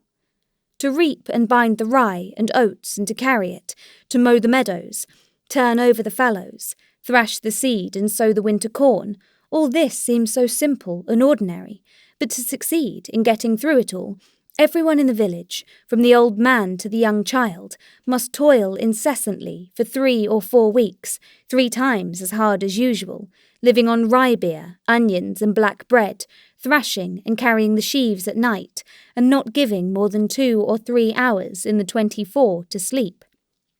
And every year this is done all over Russia. Having lived the greater part of his life in the country and in the closest relations with the peasants, Levin always felt in this busy time that he was infected by this general quickening of energy in the people.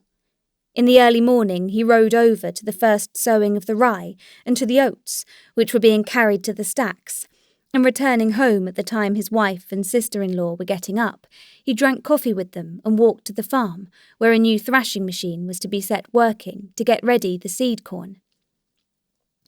He was standing in the cool granary, still fragrant with the leaves of the hazel branches, interlaced on the freshly peeled aspen beams of the new thatch roof. He gazed through the open door, in which the dry, bitter dust of the thrashing whirled and played, at the grass of the thrashing floor in the sunlight, and the fresh straw that had been brought in from the barn, then at the speckly-headed, white-breasted swallows that flew chirping in under the roof, and, fluttering their wings, settled in the crevices of the doorway, then at the peasants bustling in the dark, dusty barn, and he thought strange thoughts. "Why is it all being done?" he thought. "Why am I standing here, making them work? What are they all so busy for? Trying to show their zeal before me? What is that old Matrona, my old friend, toiling for? I doctored her when the beam fell on her in the fire," he thought, looking at a thin old woman who was raking up the grain, moving painfully with her bare, sun-blackened feet over the uneven, rough floor. Then she recovered, but today, or tomorrow, or in 10 years she won't. They'll bury her, and nothing will be left either of her or of that smart girl in the red jacket, who with that skilful, soft action shakes the ears out of their husks. They'll bury her and this piebald horse, and very soon, too, he thought, gazing at the heavily moving, panting horse that kept walking up the wheel that turned under him. And they will bury her, and Fyodor, and the thrasher with his curly beard full of chaff, and his shirt torn on his white shoulders. They will bury him. He's untying the sheaves and giving orders, and shouting to the women, and quickly setting straight the strap on the moving wheel. And what's more, it's not them alone. Me they'll bury too, and nothing will be left. What for? He thought this, and at the same time looked at his watch to reckon how much they thrashed in an hour. He wanted to know this, so as to judge by it the task to set for the day. It will soon be one, and they're only beginning the third sheaf, thought Levin. He went up to the man that was feeding the machine, and shouting over the roar of the machine, he told him to put it in more slowly. You're doing too much at a time, Fyodor, do you see? It gets choked. That's why it isn't getting on. Do it evenly. Fyodor, black with the dust that clung to his moist face, shouted something in response, but still went on doing it as Levin did not want him to. Levin, going up to the machine, moved Fyodor aside and began feeding the corn in himself. Working on till the peasants' dinner hour, which was not long in coming, he went out of the barn with Fyodor and fell into talk with him, stopping beside a neat yellow sheaf of rye laid on the thrashing floor for seed. Fyodor came from a village at some distance from the one in which Levin had once allotted land to his cooperative association. Now it had been let to a former house porter. Levin talked to Fyodor about this land and asked whether Platon, a well-to-do peasant of good character belonging to the same village, would not take the land for the coming year. It's a high rent. It wouldn't pay Platon, Konstantin Dmitrievitch, answered the peasant, picking the eaves off his sweat-drenched shirt. But how much does Kryliov make it pay? Mitter? So the peasant called the house porter in a tone of contempt. You may be sure he'll make it pay, Konstantin Dmitrievitch. He'll get his share, however he has to squeeze to get it. He's no mercy on a Christian. But Uncle Fokanich, so he called the old peasant Platon, do you suppose he'd flay the skin off a man? Where there's debt, he'll let anyone off, and he'll not wring the last penny out. He's a man too. But why will he let anyone off? Oh, well, of course, folks are different. One man lives for his own wants and nothing else, like Mitter. He only thinks of filling his belly. But Fokanich is a righteous man. He lives for his soul. He does not forget God. How thinks of God? How does he live for his soul? Levin almost shouted. Why, to be sure in truth, in God's way. Folks are different. Take you now, you wouldn't wrong a man. Yes, goodbye, said Levin, breathless with excitement, and turning round he took his stick and walked quickly away towards home. At the peasant's words, that Fokanich lived for his soul, in truth, in God's way, undefined but significant ideas seemed to burst out as though they had been locked up, and all striving towards one goal, they thronged, whirling through his head, blinding him with their light.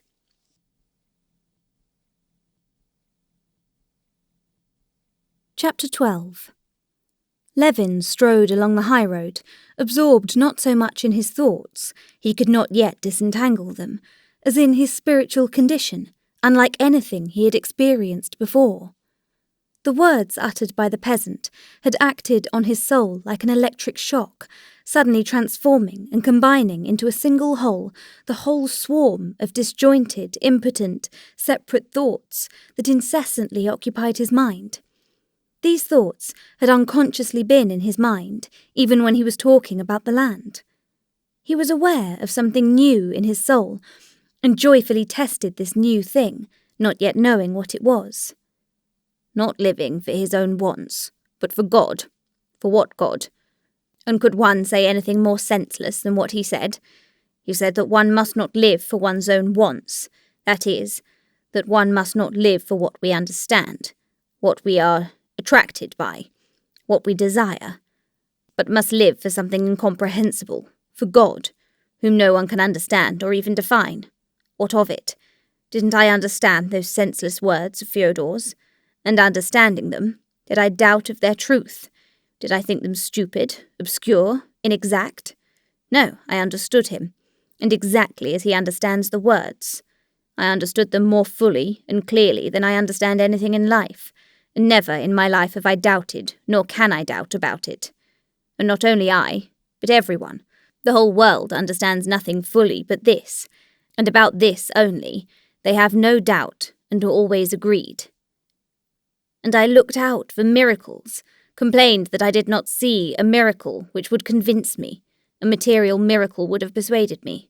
And here is a miracle, the sole miracle possible, continually existing, surrounding me on all sides, and I never noticed it. Fyodor says that Krylyov lives for his belly. That's comprehensible and rational. All of us rational beings can't do anything else but live for our belly. And all of a sudden, the same Fyodor says that one mustn't live for one's belly, but must live for truth, for God. And at a hint, I understand him. And I, and millions of men who lived ages ago and men living now, peasants, the poor in spirit and the learned, who have thought and written about it, in their obscure words saying the same thing. We are all agreed about this one thing, what we must live for and what is good. I and all men have only one firm, incontestable, clear knowledge, and that knowledge cannot be explained by the reason. It is outside of it, and has no causes, and can have no effects. If goodness has causes, it is not goodness. If it has effects, a reward, it is not goodness either. So goodness is outside the chain of cause and effect. And yet I know it, and we all know it. What could be a greater miracle than that? Can I have found the solution of it all? Can my sufferings be over? Thought Levin, striding along the dusty road, not noticing the heat nor his weariness, and experiencing a sense of relief from prolonged suffering. This feeling was so delicious that it seemed to him incredible. He was breathless with emotion and incapable of going farther. He turned off the road into the forest and lay down in the shade of an aspen on the uncut grass. He took his hat off his hot head and lay propped on his elbow in the lush, feathery woodland grass. Yes, I must make it clear to myself and understand, he thought, looking intently at the untrampled grass before him and following the movements of a green beetle advancing along a blade of couch grass and lifting up in its progress a leaf of goatweed. What have I discovered? He asked himself, bending aside the leaf of goatweed out of the beetle's way and twisting another blade of grass above for the beetle to cross over onto it. What is it makes me glad? What have I discovered? I've discovered nothing. I've only found out what I knew.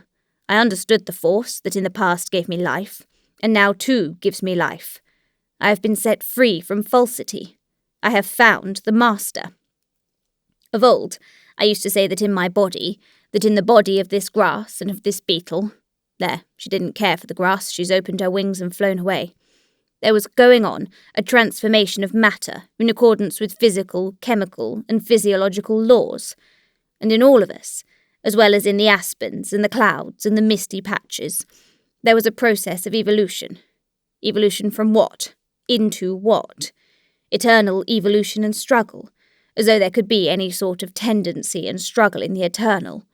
And I was astonished that in spite of the utmost effort of thought along that road, I could not discover the meaning of life, the meaning of my impulses and yearnings. Now I say that I know the meaning of my life, to live for God, for my soul. And this meaning, in spite of its clearness, is mysterious and marvellous. Such, indeed, is the meaning of everything existing. Yes, pride, he said to himself, turning over on his stomach and beginning to tie a noose of blades of grass, trying not to break them. And not merely pride of intellect, but dullness of intellect, and most of all, the deceitfulness, yes, the deceitfulness of intellect, the cheating knavishness of intellect, that's it, he said to himself. And he briefly went through, mentally, the whole course of his ideas during the last 2 years, the beginnings of which was the clear confronting of death at the sight of his dear brother hopelessly ill. Then, For the first time, grasping that for every man, and himself too, there was nothing in store but suffering, death, and forgetfulness, he had made up his mind that life was impossible like that, and that he must either interpret life so that it would not present itself to him as the evil jest of some devil, or shoot himself. But he had done neither, but had gone on living, thinking and feeling, and had even at that very time married, and had had many joys, and had been happy, when he was not thinking of the meaning of his life. What did this mean? It meant that he had been living rightly, but thinking wrongly. He had lived, without being aware of it, on those spiritual truths that he had sucked in with his mother's milk, but he had thought, not merely without recognition of these truths, but studiously ignoring them. Now it was clear to him that he could only live by virtue of the beliefs in which he had been brought up.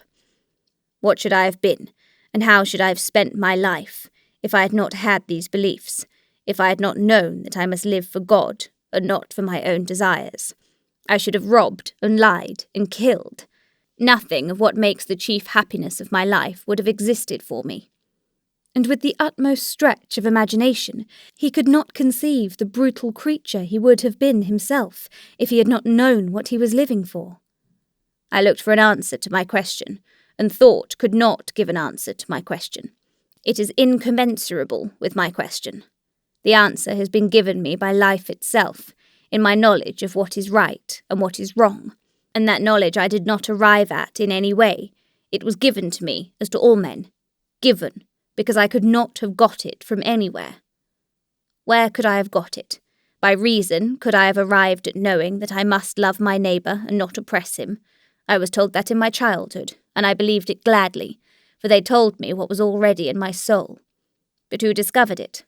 Not reason. Reason discovered the struggle for existence, and the law that requires us to oppress all who hinder the satisfaction of our desires. That is the destruction of reason. But loving one's neighbour reason could never discover, because it's irrational.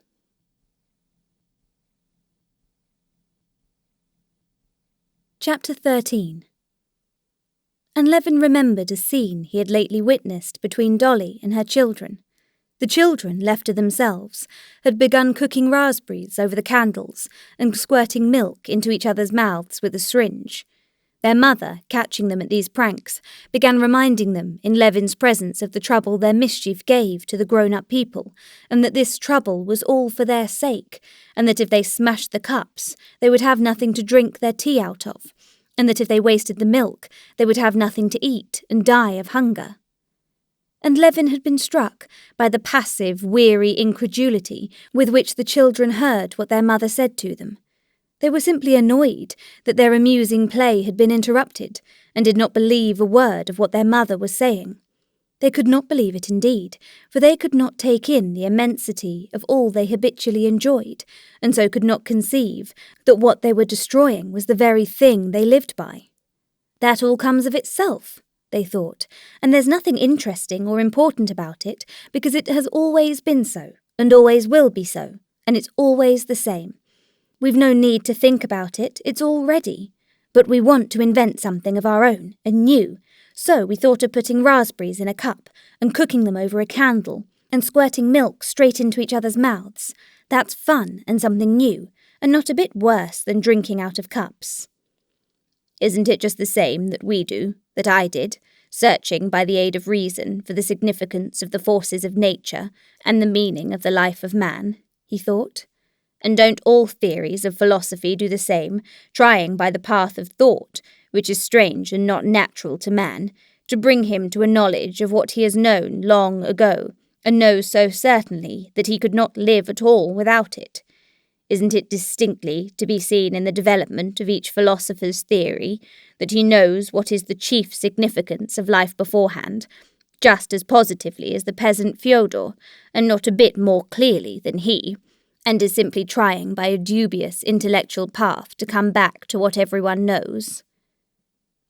Now then, leave the children to themselves to get things alone and make their crockery, get the milk from the cows and so on. Would they be naughty then? Why, they'd die of hunger.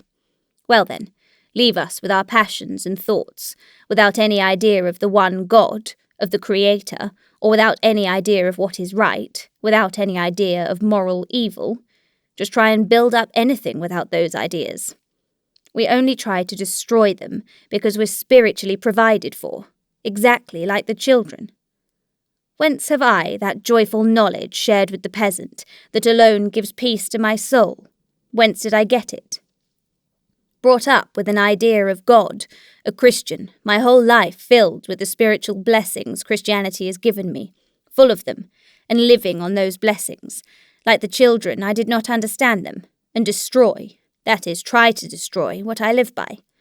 And as soon as an important moment of life comes, like the children when they are cold and hungry, I turn to Him, and even less than the children when their mother scolds them for their childish mischief. Do I feel that my childish efforts of wanton madness are reckoned against me? Yes, what I know not by reason, but it has been given to me, revealed to me, and I know it with my heart, by faith in the chief thing taught by the Church. The Church, the Church, Levin repeated to himself. He turned over on the other side, and leaning on his elbow, fell to gazing into the distance at a herd of cattle crossing over the river. But can I believe in all the Church teaches? He thought, trying himself and thinking of everything that could destroy his present peace of mind. Intentionally, he recalled all those doctrines of the Church which had always seemed most strange and had always been a stumbling block to him. By creation? But how did I explain existence? By existence? By nothing? The devil and sin? But how do I explain evil? The atonement? But I know nothing, and I can know nothing but what has been told to me and all men. And it seemed to him that there was not a single article of faith of the Church which could destroy the chief thing, faith in God, in goodness, as the one goal of man's destiny.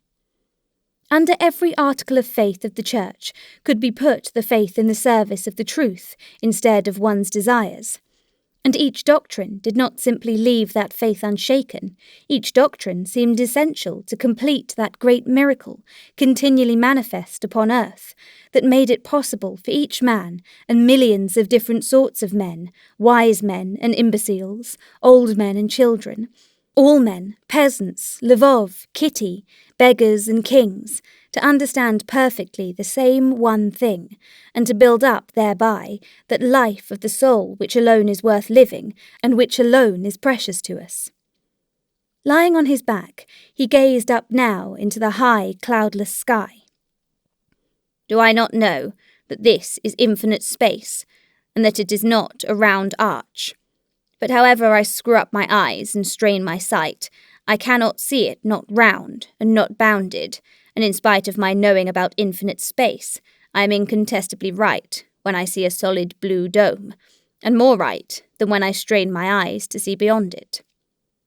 Levin ceased thinking, and only, as it were, listened to the mysterious voices that seemed talking joyfully and earnestly within him. Can this be faith? He thought, afraid to believe in his happiness. My God, I thank thee, he said, gulping down his sobs, and with both hands brushing away the tears that filled his eyes.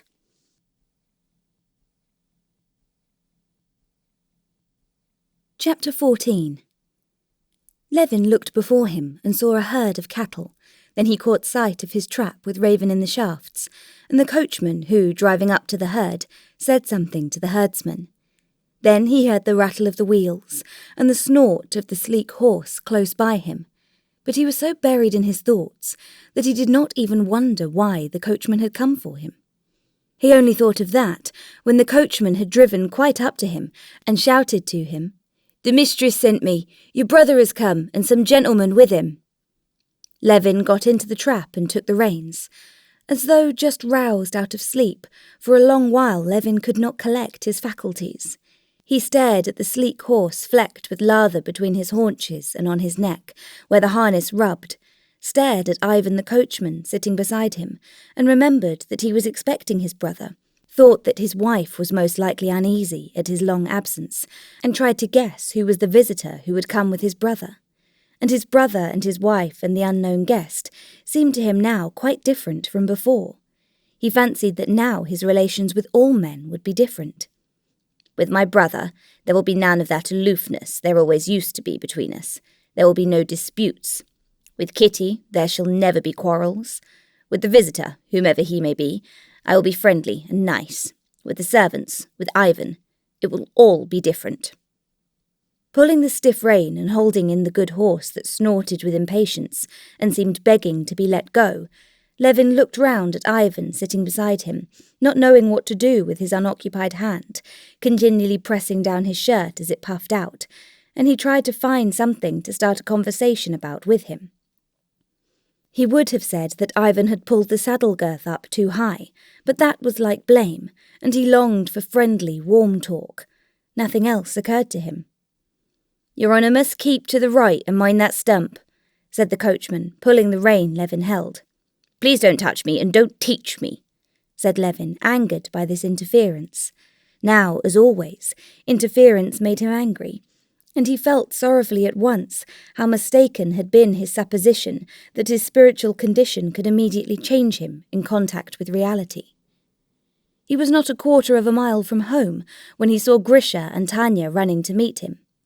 "Uncle Kostya, Mamma's coming, and Grandfather, and Sergei Ivanovich, and someone else," they said, clambering up into the trap. "Who is he?" "An awfully terrible person, and he does like this with his arms," said Tanya, getting up in the trap and mimicking Katavasov. "Old or young?" asked Levin, laughing, reminded of someone, he did not know whom, by Tanya's performance. "Oh, I hope it's not a tiresome person," thought Levin. As soon as he turned at a bend in the road and saw the party coming, Levin recognized Katavasov in a straw hat, walking along, swinging his arms just as Tanya had shown him. Katavasov was very fond of discussing metaphysics, having derived his notions from natural science writers who had never studied metaphysics, and in Moscow Levin had had many arguments with him of late. And one of these arguments, in which Katavasov had obviously considered that he came off victorious, was the first thing Levin thought of as he recognized him. "No, whatever I do, I won't argue and give utterance to my ideas lightly," he thought. Getting out of the trap and greeting his brother and Katavasov, Levin asked about his wife. "She has taken Mitya to Kolok, a copse near the house. She meant to have him out there because it's so hot indoors," said Dolly. Levin had always advised his wife not to take the baby to the wood, thinking it unsafe, and he was not pleased to hear this. "She rushes about from place to place with him," said the prince, smiling. "I advised her to try putting him in the ice cellar." "She meant to come to the bee house. She thought you would be there. We're going there," said Dolly. "Well, and what are you doing?" said Sergei Ivanovich, falling back from the rest and walking beside him. "Oh, nothing special. Busy as usual with the land," answered Levin. "Well, and what about you? Come for long? We have been expecting you for such a long time." "Only a fortnight. I've a great deal to do in Moscow." At these words the brothers' eyes met, and Levin, in spite of the desire he always had, stronger than ever just now, to be on affectionate and still more open terms with his brother, felt an awkwardness in looking at him. He dropped his eyes and did not know what to say.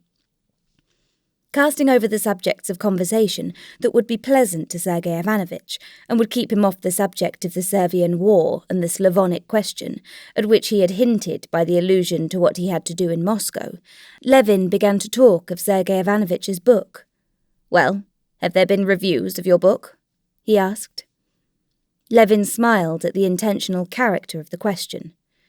"No one is interested in that now, and I less than anyone," he said. "Look, Darya Alexandrovna, we shall have a shower," he added, pointing with the sunshade at the white rain clouds that showed above the aspen tree-tops. And these words were enough to re-establish again between the brothers that tone, hardly hostile, but chilly, which Levin had been so longing to avoid. Levin went up to Katavasov. "It was jolly of you to make up your mind to come," he said to him. "I've been meaning to a long while. Now we shall have some discussion. We'll see to that. Have you been reading Spencer?" "No, I've not finished reading him," said Levin. "But I don't need him now." How's that? That's interesting. Why so? I mean that I'm fully convinced that the solution of the problems that interest me I shall never find in him and his like. Now. But Katavasov's serene and good-humoured expression suddenly struck him, and he felt such tenderness for his own happy mood, which he was unmistakably disturbing by this conversation, that he remembered his resolution and stopped short. But we'll talk later on, he added. If we're going to the bee-house, it's this way, along this little path, he said, addressing them all. Going along the narrow path to a little uncut meadow covered on one side with thick clumps of brilliant heartsease, among which there stood up here and there tall, dark green tufts of hellebore, Levin settled his guests in the dense, cool shade of the young aspens on a bench and some stumps purposely put there for visitors to the bee-house who might be afraid of the bees, and he went off himself to the hut to get bread, cucumbers and fresh honey to regale them with. Trying to make his movements as deliberate as possible, and listening to the bees that buzzed more and more frequently past him, he walked along the little path to the hut. In the very entry, one bee hummed angrily, caught in his beard, but he carefully extricated it. Going into the shady outer room, he took down from the wall his veil that hung on a peg, and putting it on, and thrusting his hands into his pockets, he went into the fenced-in bee garden, where there stood in the midst of a closely mown space in regular rows, fastened with bast on posts, all the hives he knew so well, the old stocks, each with its own history, and along the fences the younger swarms hived that year. In front of the openings of the hives, it made his eyes giddy to watch the bees and drones whirling round and round about the same spot, while among them the working bees flew in and out with spoils or in search of them, always in the same direction into the wood, to the flowering lime trees, and back to the hives. His ears were filled with the incessant hum in various notes, now the busy hum of the working bee flying quickly off, then the blazing of the lazy drone, and the excited buzz of the bees on guard, protecting their property from the enemy and preparing to sting. On the farther side of the fence, the old beekeeper was shaving a hoop for a tub, and he did not see Levin. Levin stood in the midst of the beehives and did not call him. He was glad of a chance to be alone, to recover from the influence of ordinary, actual life, which had already depressed his happy mood. He thought that he had already had time to lose his temper with Ivan, show coolness to his brother, and to talk flippantly with Katavasov. Can it have been only a momentary mood, and will it pass and leave no trace? He thought. But the same instant, going back to his mood, he felt with delight that something new and important had happened to him. Real life had only for a time overcast the spiritual peace he had found, but it was still untouched within him. Just as the bees, whirling round him, now menacing him and distracting his attention, prevented him from enjoying complete physical peace, forced him to restrain his movements to avoid them, so had the petty cares that had swarmed about him from the moment he got into the trap restricted his spiritual freedom, but that lasted only so long as he was among them. Just as his bodily strength was still unaffected, in spite of the bees, so too was the spiritual strength that he had just become aware of.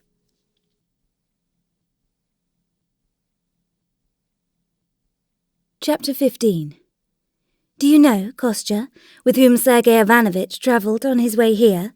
said Dolly, doling out cucumbers and honey to the children. "With Vronsky. He's going to Servia." "And he's not alone. He's taking a squadron out with him at his own expense," said Katavasov. "That's the right thing for him," said Levin. "A volunteer's still going out then?" he added, glancing at Sergei Ivanovitch. Sergei Ivanovitch did not answer. He was carefully, with a blunt knife, getting a live bee covered with sticky honey out of a cup full of white honeycomb. "I should think so. You should have seen what was going on at the station yesterday," said Katavasov, biting with a juicy sound into a cucumber. "Well, what is to make of it? For mercy's sake, do explain to me, Sergei Ivanovitch, where all these volunteers are going, whom they are fighting with," asked the old prince, unmistakably taking up a conversation that had sprung up in Levin's absence. With the Turks, Sergei Ivanovich answered, smiling serenely as he extricated the bee, dark with honey and helplessly kicking, and put it with the knife on a stout aspen leaf. But who has declared war on the Turks? Ivan Ivanovich Ragozov and Countess Lydia Ivanovna, assisted by Madame Stahl? No one has declared war, but people sympathize with their neighbours' sufferings and are eager to help them, said Sergei Ivanovich. But the prince is not speaking of help, said Levin, coming to the assistance of his father-in-law, but of war. The prince says that private persons cannot take part in war without the permission of the government. Kostya, mind, that's a bee. Really, they'll sting us, said Dolly, waving away a wasp. But that's not a bee, it's a wasp, said Levin. Well now, what's your own theory? Katavasov said to Levin with a smile, distinctly challenging him to a discussion. Why not have private persons the right to do so? Oh, my theory's this. War is on one side such a beastly, cruel and awful thing that no man, not to speak of a Christian, can individually take upon himself the responsibility of beginning wars. That can only be done by a government which is called upon to do this and is driven inevitably into war. On the other hand, both political science and common sense teach us that in matters of state, and especially in the matter of war, private citizens must forego their personal, individual will. Sergei Ivanovich and Katavasov had their replies ready, and both began speaking at the same time. But the point is, my dear fellow, that there may be cases when the government does not carry out the will of the citizens, and then the public asserts its will, said Katavasov. But evidently Sergei Ivanovich did not approve of this answer.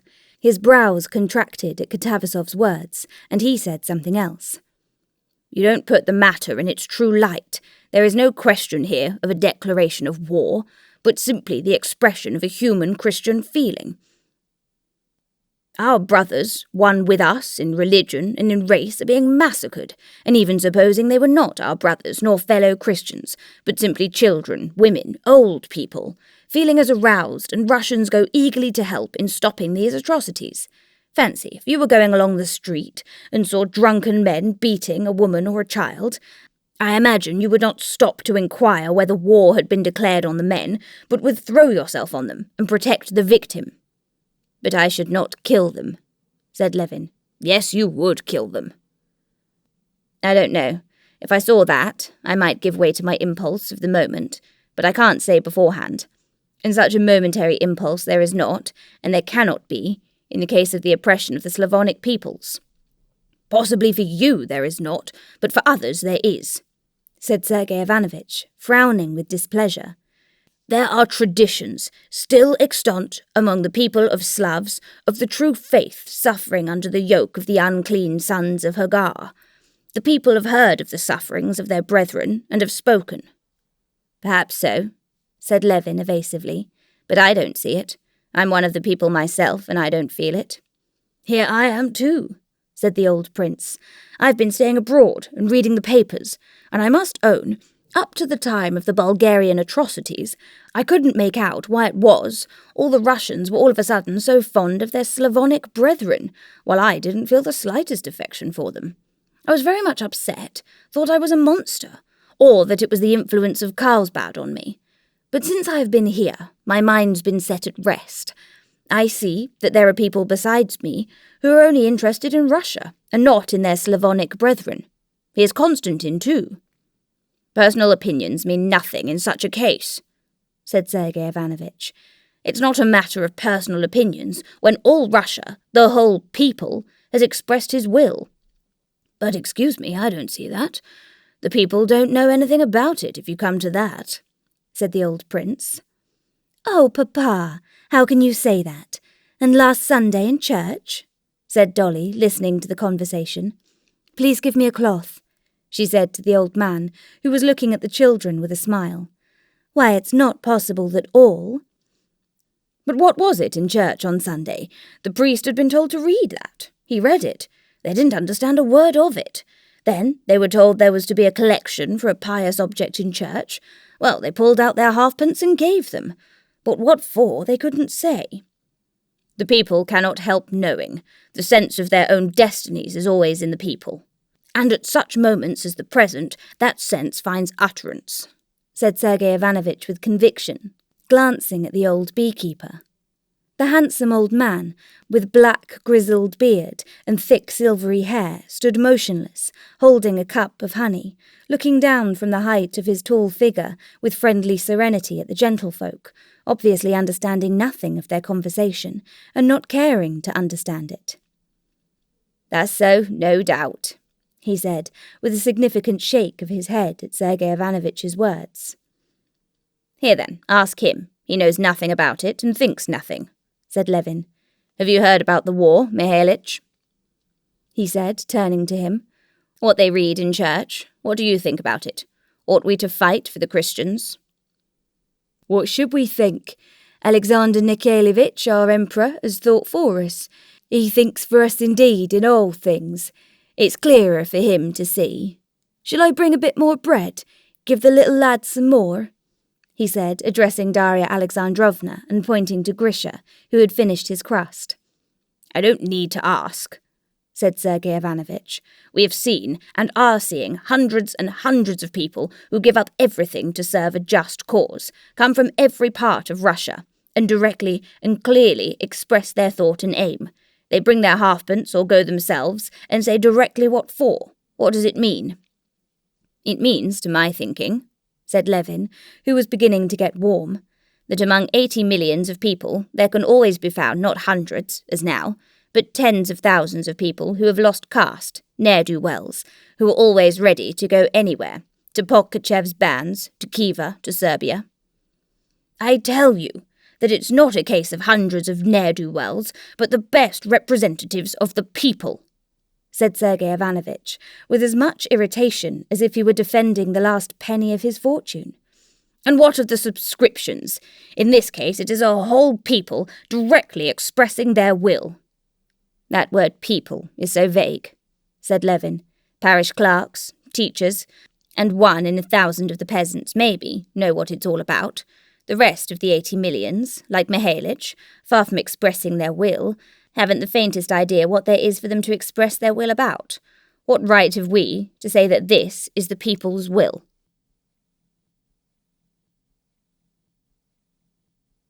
Chapter 16. Sergei Ivanovich, being practised in argument, did not reply, but at once turned the conversation to another aspect of the subject. Oh, if you want to learn the spirit of the people by arithmetical computation, of course it's very difficult to arrive at it, and voting has not been introduced among us and cannot be introduced, for it does not express the will of the people, but there are other ways of reaching that. It is felt in the air, it is felt by the heart.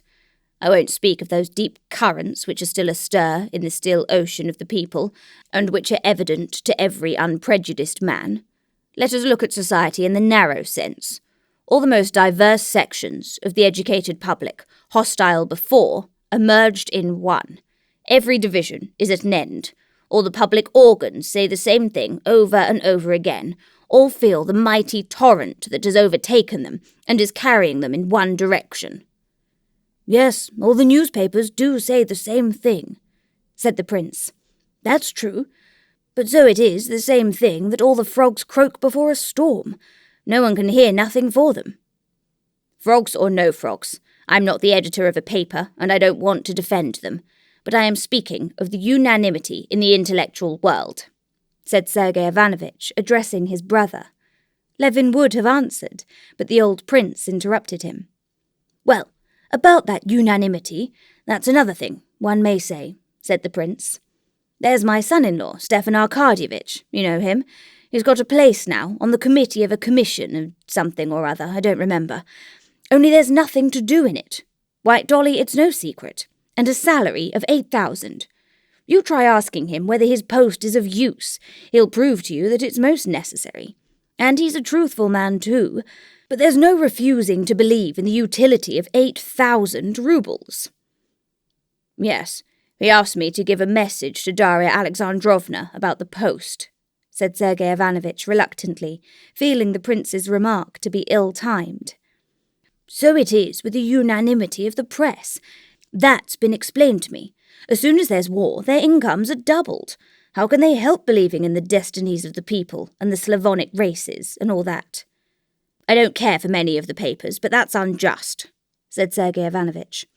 I would only make one condition, pursued the old prince. Alphonse Karr said a capital thing before the war with Prussia. You consider war to be inevitable? Very good. Let everyone who advocates war be enrolled in a special regiment of advance guards for the front of every storm, of every attack, to lead them all. A nice lot the editors would make, said Katavasov with a loud roar, as he pictured the editors he knew in this picked legion. But they'd run, said Dolly. They'd only be in the way. Oh, if they ran away, then we'd have grapeshot or Cossacks with whips behind them, said the prince. But that's a joke, and a poor one, too, if you'll excuse my saying so, Prince, said Sergei Ivanovich. I don't see that it was a joke, that... Levin was beginning, but Sergei Ivanovich interrupted him. Every member of society is called upon to do his own special work, said he, and men of thought are doing their work when they express public opinion, and the single-hearted and full expression of public opinion is the service of the press and the phenomenon to rejoice us at the same time. 20 years ago we should have been silent, but now we have heard the voice of the Russian people, which is ready to rise as one man and ready to sacrifice itself for its oppressed brethren. That is a great step and a proof of strength. But it's not only making a sacrifice, but killing Turks, said Levin timidly. The people make sacrifices, and are ready to make sacrifices for their soul, but not for murder, he added, instinctively connecting the conversation with the ideas that had been absorbing his mind. For their soul? That's a most puzzling expression for a natural science man, do you understand? What sort of thing is the soul? Said Katavasov, smiling. Oh, you know. No, by God, I haven't the faintest idea, said Katavasov with a loud roar of laughter. I bring not peace, but a sword, says Christ, Sergei Ivanovich rejoined for his part, quoting as simply as though it were the easiest thing to understand the very passage that had always puzzled Levin most. That's so, no doubt, the old man repeated again. He was standing near them and responded to a chance glance turned in his direction. Ah, my dear fellow, you're defeated, utterly defeated, cried Katavasov good-humouredly. Levin reddened with vexation, not at being defeated, but having failed to control himself and being drawn into argument. No, I can't argue with them, he thought. They wear impenetrable armour, while I'm naked. He saw that it was impossible to convince his brother and Katavasov, and he saw even less the possibility of himself agreeing with them. What they advocated was the very pride of intellect that had almost been his ruin. He could not admit that some dozens of men, among them his brother, had the right, on the ground of what they were told by some hundreds of glib volunteers swarming to the capital, to say that they and the newspapers were expressing the will and feeling of the people, and a feeling which was expressed in vengeance and murder. He could not admit this, because he neither saw the expression of such feelings in the people among whom he was living, nor found them in himself, and he could not but consider himself one of the persons making up the Russian people. And most of all because he, like the people, did not know and could not know what is for the general good, though he knew beyond a doubt that this general good could be attained only by the strict observance of that law of right and wrong which has been revealed to every man.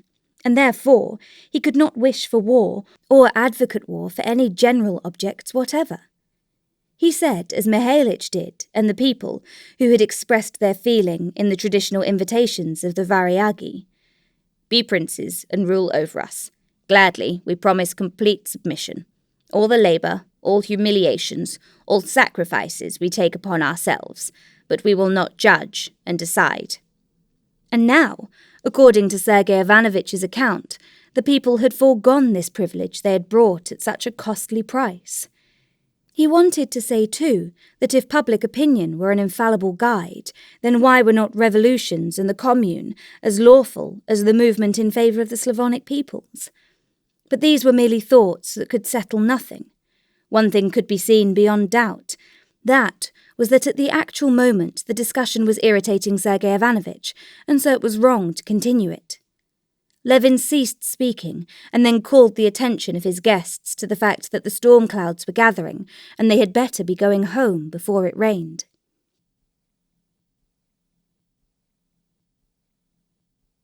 Chapter 17. The old prince and Sergei Ivanovich got into the trap and drove off. The rest of the party hastened homewards on foot. But the storm clouds, turning white and then black, moved down so quickly that they had to quicken their pace to get home before the rain. The foremost clouds, lowering and black as soot-laden smoke, rushed with extraordinary swiftness over the sky. They were still 200 paces from home, and a gust of wind had already blown up, and every second the downpour might be looked for. The children ran ahead with frightened and gleeful shrieks. Darya Alexandrovna, struggling painfully with the skirts that clung round her legs, was not walking but running, her eyes fixed on the children. The men of the party, holding their hats on, strode with long steps beside her. They were just at the steps when a big drop fell splashing on the edge of the iron guttering. The children and their elders after them ran into the shelter of the house, talking merrily. "Katerina Alexandrovna?" Levin asked of Agafea Mihailovna, who met them with kerchiefs and rugs in the hall. "We thought she was with you," she said. "And Mitya?" "In the copse he must be, and the nurse with him." Levin snatched up the rugs and ran towards the copse. In that brief interval of time, the storm clouds had moved on, covering the sun so completely that it was dark as an eclipse. Stubbornly, as though insisting on its rights, the wind stopped Levin, and tearing the leaves and flowers off the lime trees, and stripping the white birch branches into strange, unseemly nakedness, it twisted everything on one side: acacias, flowers, burdocks, long grass and tall treetops. The peasant girls working in the garden ran shrieking into shelter in the servants' quarters. The streaming rain had already flung its white veil over the distant forest and half the fields close by, and was rapidly swooping down upon the copse. The wet of the rain spurting up in tiny drops could be smelt in the air.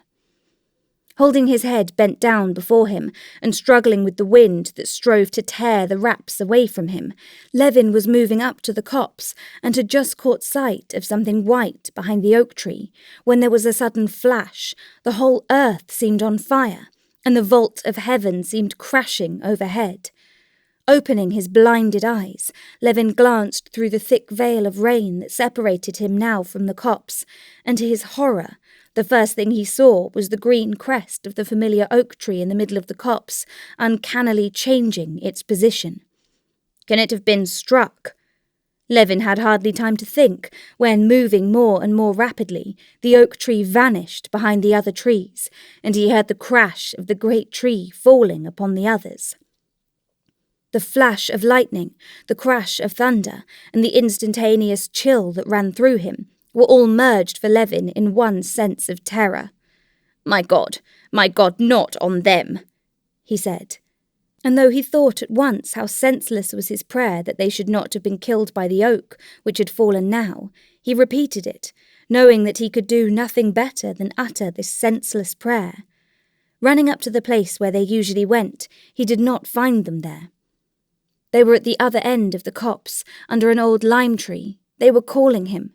Two figures in dark dresses, they had been in light summer dresses when they started out, were standing, bending over something. It was Kitty with the nurse. The rain was already ceasing, and it was beginning to get light when Levin reached them. The nurse was not wet on the lower part of her dress, but Kitty was drenched through, and her soaked clothes clung to her. Though the rain was over, they still stood in the same position in which they had been standing when the storm broke. Both stood bending over a perambulator with a green umbrella. "Alive, unhurt, thank God," he said, splashing with his soaked boots through the standing water and running up to them. Kitty's rosy wet face was turned towards him, and she smiled timidly under her shapeless sopped hat. "Aren't you ashamed of yourself? I can't think how you can be so reckless," he said angrily to his wife. "It wasn't my fault, really. We were just meaning to go, when he made such a to-do that we had to change him.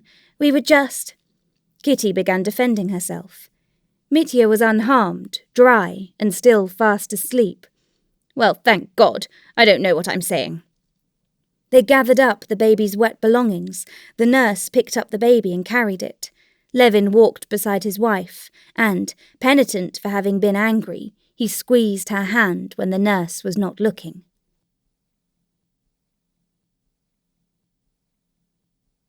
Chapter 18. During the whole of that day, in the extremely different conversations in which he took part, only as it were with the top layer of his mind, in spite of the disappointment of not finding the change he expected in himself, Levin had been all the while joyfully conscious of the fullness of his heart. After the rain it was too wet to go for a walk. Besides, the storm clouds still hung about the horizon and gathered here and there, black and thundery, on the rim of the sky. The whole party spent the rest of the day in the house. No more discussions sprang up. On the contrary, after dinner, everyone was in the most amiable frame of mind. At first, Katavasov amused the ladies by his original jokes, which always please people on their first acquaintance with him. Then Sergei Ivanovitch induced him to tell them about the very interesting observations he had made on the habits and characteristics of common houseflies and their life. Sergei Ivanovitch, too, was in good spirits, and at tea his brother drew him on to explain his view of the future of the Eastern question, and he spoke so simply and so well that everyone listened eagerly. Kitty was the only one who did not hear it all. She was summoned to give Mitya his bath. A few minutes after Kitty had left the room, she sent for Levin to come to the nursery. Leaving his tea and regretfully interrupting the interesting conversation, and at the same time uneasily wondering why he had been sent for, as this only happened on important occasions, Levin went to the nursery. Although he had been very much interested by Sergei Ivanovitch's views of the new epoch in history that would be created by the emancipation of 40 millions of men of Slavonic race acting with Russia, a conception quite new to him, and although he was disturbed by uneasy wonder at being sent for by Kitty, as soon as he came out of the drawing-room and was alone, his mind reverted at once to the thoughts of the morning, and all the theories of the significance of the Slav element in the history of the world seemed to him so trivial, compared with what was passing in his own soul, that he instantly forgot it all and dropped back into the same frame of mind that he had been in that morning. He did not, as he had done at other times, recall the whole train of thought. That he did not need. He fell back at once into the feeling which had guided him, which was connected with those thoughts, and he found that this feeling in his soul was even stronger and more definite than before. He did not, as he had had to do with previous attempts to find comforting arguments, need to revive a whole chain of thought to find the feeling. Now, on the contrary, the feeling of joy and peace was keener than ever, and thought could not keep pace with feeling. He walked across the terrace and looked at 2 stars that had come out in the darkening sky, and suddenly he remembered. Yes, looking at the sky, I thought that the dome that I see is not a deception, and then I thought something. I shirked facing something, he mused. But whatever it was, there can be no disproving it. I have but to think, and all will come clear. As he was going into the nursery, he remembered what it was he had shirked facing. It was that, if the chief proof of the divinity was his revelation of what is right, how is it this revelation is confined to the Christian church alone? What relation to this revelation have the beliefs of the Buddhists, Mohammedans, who preached and did good too? It seemed to him that he had an answer to this question, but he had not time to formulate it to himself before he went into the nursery. Kitty was standing with her sleeves tucked up over the baby in the bath. Hearing her husband's footstep, she turned towards him, summoning him to her with her smile. With one hand, she was supporting the fat baby that lay floating and sprawling on its back, while with the other she squeezed the sponge over him. "Come, look, look!" she said when her husband came up to her. Agafea Mihailovna's right. He knows us. Mitya had on that day given unmistakable, incontestable signs of recognizing all his friends. As soon as Levin approached the bath, the experiment was tried, and it was completely successful. The cook sent for with this object bent over the baby. He frowned and shook his head disapprovingly. Kitty bent down to him. He gave her a beaming smile, propped his little hands on the sponge and chirruped, making such a queer little contented sound with his lips that Kitty and the nurse were not alone in their admiration. Levin, too, was surprised and delighted. The baby was taken out of the bath, drenched with water, wrapped in towels, dried, and after a piercing scream, handed to his mother. Well, I'm glad you are beginning to love him, said Kitty to her husband when she had settled herself comfortably in her usual place, with the baby at her breast. I am so glad. It had begun to distress me. You said you had no feeling for him. No, did I say that? I only said I was disappointed. What? Disappointed in him? Not disappointed in him, but in my own feeling. I had expected more. I had expected a rush of new, delightful emotion to come as a surprise. And then instead of that, disgust, pity. She listened attentively, looking at him over the baby, while she put back on her slender fingers the rings she had taken off while giving Mitya his bath. And most of all, at there being far more apprehension and pity than pleasure. Today, after that fright during the storm, I understand how I love him. Kitty's smile was radiant. Were you very much frightened? She said. So was I, too, but I feel it more now that it's over. I'm going to look at the oak. How nice Katavasov is, and what a happy day we've had all together. And you're so nice with Sergei Ivanovitch when you care to be. Well, go back to them. It's always so hot and steamy here after the bath.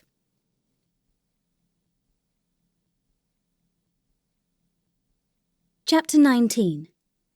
Going out of the nursery and being again alone, Levin went back at once to the thought in which there was something not clear. Instead of going into the drawing-room, where he heard voices, he stopped on the terrace, and leaning his elbows on the parapet, he gazed up at the sky. It was quite dark now, and in the south where he was looking there were no clouds. The storm had drifted on to the opposite side of the sky, and there were flashes of lightning and distant thunder from that quarter. Levin listened to the monotonous drip from the lime trees in the garden, and looked at the triangle of stars he knew so well, and the Milky Way with its branches that ran through its midst. At each flash of lightning, the Milky Way and even the bright stars vanished, but as soon as the lightning died away, they reappeared in their places as though some hand had flung them back with careful aim. Well, what is it perplexes me? Levin said to himself, feeling beforehand that the solution of his difficulties was ready in his soul, though he did not know it yet. Yes, the one unmistakable, incontestable manifestation of the divinity is the law of right and wrong, which has come into the world by revelation, and which I feel in myself, and in the recognition of which I don't make myself, but whether I will or not, I am made with other men in one body of believers, what is called the Church. Well, but the Jews, the Mohammedans, the Confucians, the Buddhists, what of them? He put to himself the question he had feared to face. Can these hundreds of millions of men be deprived of that highest blessing without which life has no meaning? He pondered a moment, but immediately corrected himself. But what am I questioning? He said to himself. I am questioning the revelation to divinity of all the different religions of all mankind. I am questioning the universal manifestation of God to all the world with all those misty blurs. What am I about? To me, individually, to my heart has been revealed a knowledge beyond all doubt and unattainable by reason. And here I am obstinately trying to express that knowledge and reason in words. Don't I know that the stars don't move? He asked himself, gazing at the bright planet which had shifted its position up to the topmost twig of the birch tree. but looking at the movements in the stars, I can't picture to myself the rotation of the earth, and I'm right in saying that the stars move. And could the astronomers have understood and calculated anything if they had taken into account all the complicated and varying motions of the earth, all the marvellous conclusions they have reached about the distances, weights, movements, and deflections of the heavenly bodies are only founded on the apparent motions of the heavenly bodies about a stationary earth, on that motion I see before me now, which has been so for millions of men during long ages, and was and will be always alike, and can always be trusted. And, just as the conclusions of the astronomers would have been vain and uncertain, if not founded on observations of the seen heavens, in relation to a single meridian and a single horizon, so would my conclusions be vain and uncertain, if not founded on that conception of right, which has been, and will be always alike for all men, which has been revealed to me as a Christian, and which can always be trusted in my soul. The question of other religions, and their relations to divinity, I have no right to decide, and no possibility of deciding. "Oh, you haven't gone in, then?" He heard Kitty's voice all at once, as she came by the same way to the drawing-room. "What is it? You're not worried about anything?" she said, looking intently at his face in the starlight. But she could not have seen his face if a flash of lightning had not hidden the stars and revealed it. In that flash she saw his face distinctly, and seeing him calm and happy, she smiled at him. "She understands," he thought. "She knows what I'm thinking about. Shall I tell her or not? Yes, I'll tell her." But at the moment he was about to speak, she began speaking. "Kostya, do something for me," she said. "Go into the corner of the room and see if they've made it all right for Sergei Ivanovitch. I can't see very well. See if they've put the new washstand in it." "Very well, I'll go directly," said Levin, standing up and kissing her. "No, I'd better not speak of it," he thought, when she had gone in before him. "It is a secret for me alone, of vital importance for me, and not to be put into words. This new feeling has not changed me, has not made me happy and enlightened all of a sudden, as I had dreamed, just like the feeling for my child. There was no surprise in this either. Faith, or not faith, I don't know what it is, but this feeling has come just as imperceptibly through suffering and has taken firm root in my soul. I shall go on in the same way, losing my temper with Ivan the coachman, falling into angry discussions, expressing my opinions tactlessly. There will be still the same wall between the Holy of Holies in my soul and other people, even my wife. I shall still go on scolding her for my own terror and being remorseful for it. I shall still be as unable to understand with my reason why I pray, and I shall still go on praying. But my life now, my whole life, apart from anything that can happen to me, every minute of it is no more meaningless, as it was before, but has the positive meaning of goodness, which I have the power to put into it."